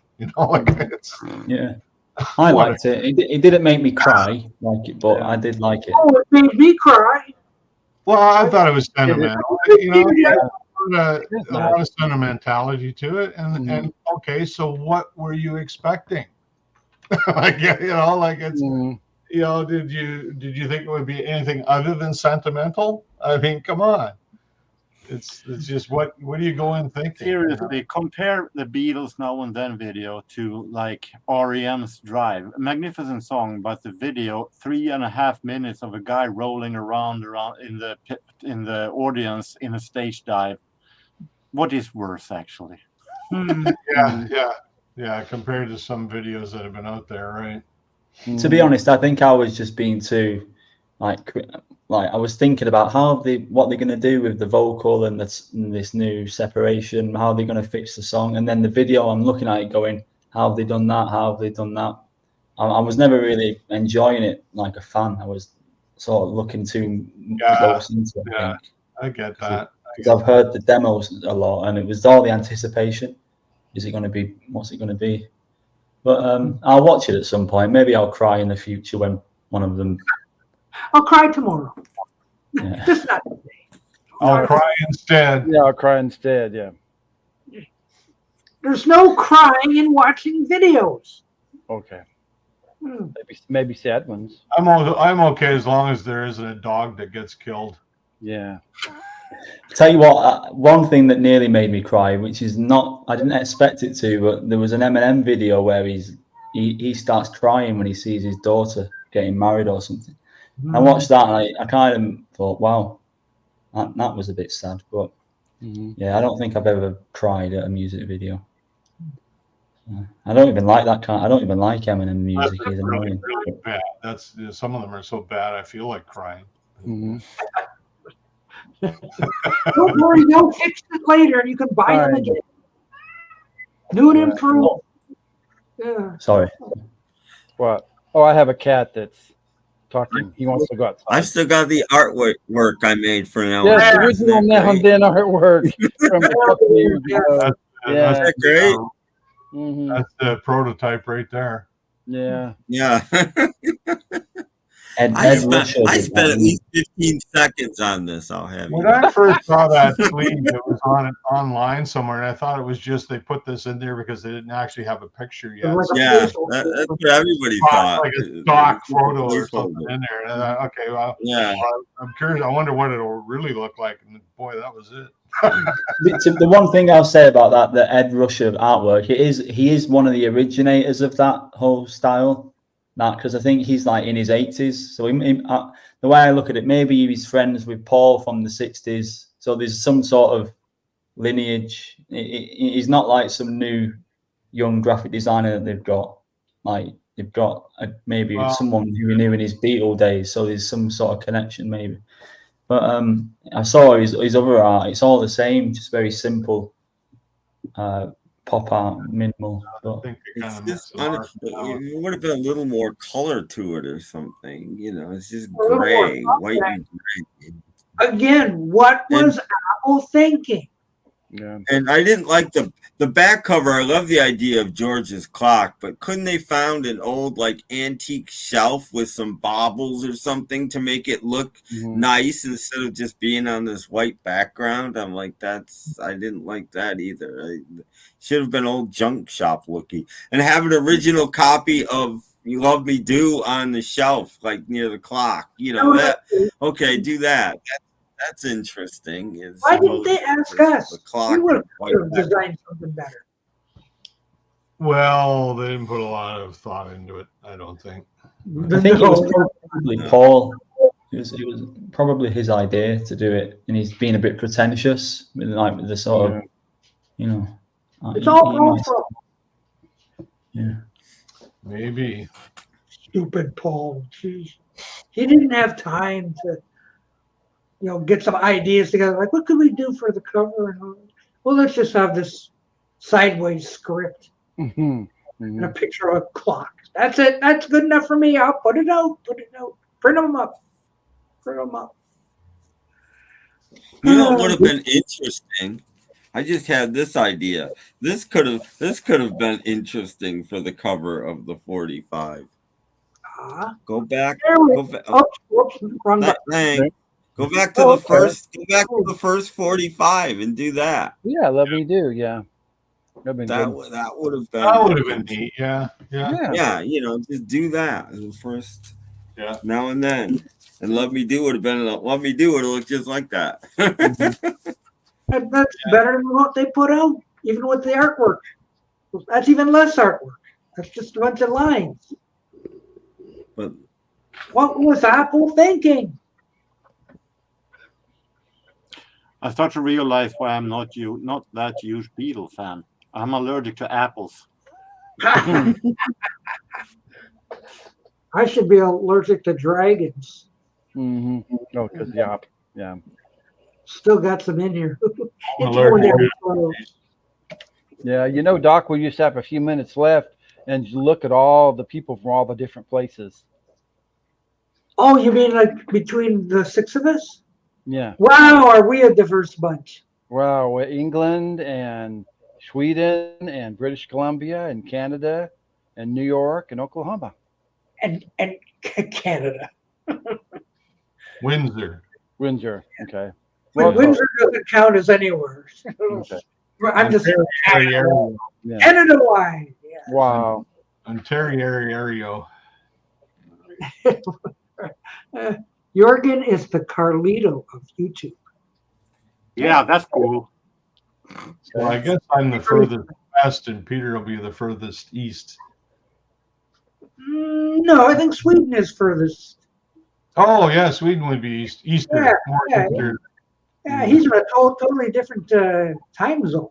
Yeah. And depending on where, he could be the first. You're probably the furthest north, Jorgen. I would assume that. So it's pretty up north, yes. In the middle of Sweden, but it's more north. It's still going to be probably the furthest north. Because I'm just above the 49th parallel, so. Yes, I'm pretty much the most north. Doc is quite a bit further south than that. So I'm just on a parallel somewhere. Yeah, parallel line. Yeah, parallel. I'm in the Greenwich Mean Time. I'm from a parallel universe. Yeah. Oh, don't start with this multiverse stuff. No. If this was Star Trek, he'd be the evil Doc. Yeah. Yeah. And the clocks went back last night. I have seriously no idea, Ollie. I think I am the closest one of us six, but that doesn't say anything. I have really no idea. I don't know. We better check and see what's going on. Your parallel is it's probably cold. It ought to be. Yes. Your longitude. latitude. Where do you go to buy Yeah, his latitude would be, I'm just above the 49th. It's coming. Wait, what kind of? It is. Oops. Oh, that's good enough. Yeah, here comes 25 degrees. Cold. It's nippy. Ooh. Tucky up tuck. 25 and tuck. That was about that last week, though. Now, is that overnight or is that daytime? That's right now. Right now. Right now it's 25. That'd be about almost 4 o'clock tuck time. So the middle of the night is 10 below. Yeah. 4:51. It really feels like 13 though. Ooh. It would be. It'd probably be dark there by now too. They're probably. Oh, because they're on the tip of the world. They're way up there. So. Just because they're cloudy. Yeah. Well, it'll be dark. Tonight it'll be 21 degrees. Get the blankets out, Mama. Yes. Let that sink in a little. It's 53 where I live right now. Oh, really? We are sitting at. I've got to jump off. Okay. Let's see it, Peter. This is what it's come to. We're talking about temperatures. Yeah. We really are old people, aren't we? Yeah, we're old. It's just getting. I'll keep you run away while I dialed up London. It's 53 degrees. 53 in London. I'm 13 Celsius. Same as Detroit. Wow. What did in Detroit have a lot in common? I have a lot in common with Detroit. Yeah, okay. Says it's partly sunny out. Really? Get out of here. Windsor is an interesting city. There really are more. Okay. It's okay, Peter. Don't get in trouble. We didn't do it. Whoever. Peter, we didn't do it. No. It's like 80 degrees here. So. Whoa. Warm. But it's been getting like 45 during the night. It's when you get up in the morning, it's whoo, you know. Woo-hoo. Yeah. And it's not even November yet. So yeah. One more week. So you've had your car almost a week. How's it? How you like it? I've hardly gone anywhere in it. It's a lawn ornament. Oh boy. It's a lawn ornament. Okay. So you know how I know that this Rob Walker actually is a troll? Because the real Rob Walker uses 9 million emojis in his messages, and at least 2 of them are crap emojis. Aha! Now we know. I've learned. It's something I've learned from my days with Rachel is that. Odin. So you trolls can go play on another channel, and we're gonna go eat dinner, right? We're gonna go in a little bit now. Remember what we said next Thursday. Yes, be a Halloween stream. You can come in costume if you want. Now it will be difficult for us to hand out candy, you know. But here's mine. And Doc's hand out. Yeah. So. Oh, look, it's Little Red Riding Hood. Has Little Red Riding Little Hood. Red. I can't. Red Riding Hood right little here. Little red bearded hood. Yeah. Man. Sorry, I can't go with you. It's still late here. That's okay. Yeah. So hey, we'll see you on Thursday. We'll be here next Thursday. Have fun in the meantime. Eat your potatoes and take care, everyone. Goodbye. Later. Yeah. Push the button. Push the button.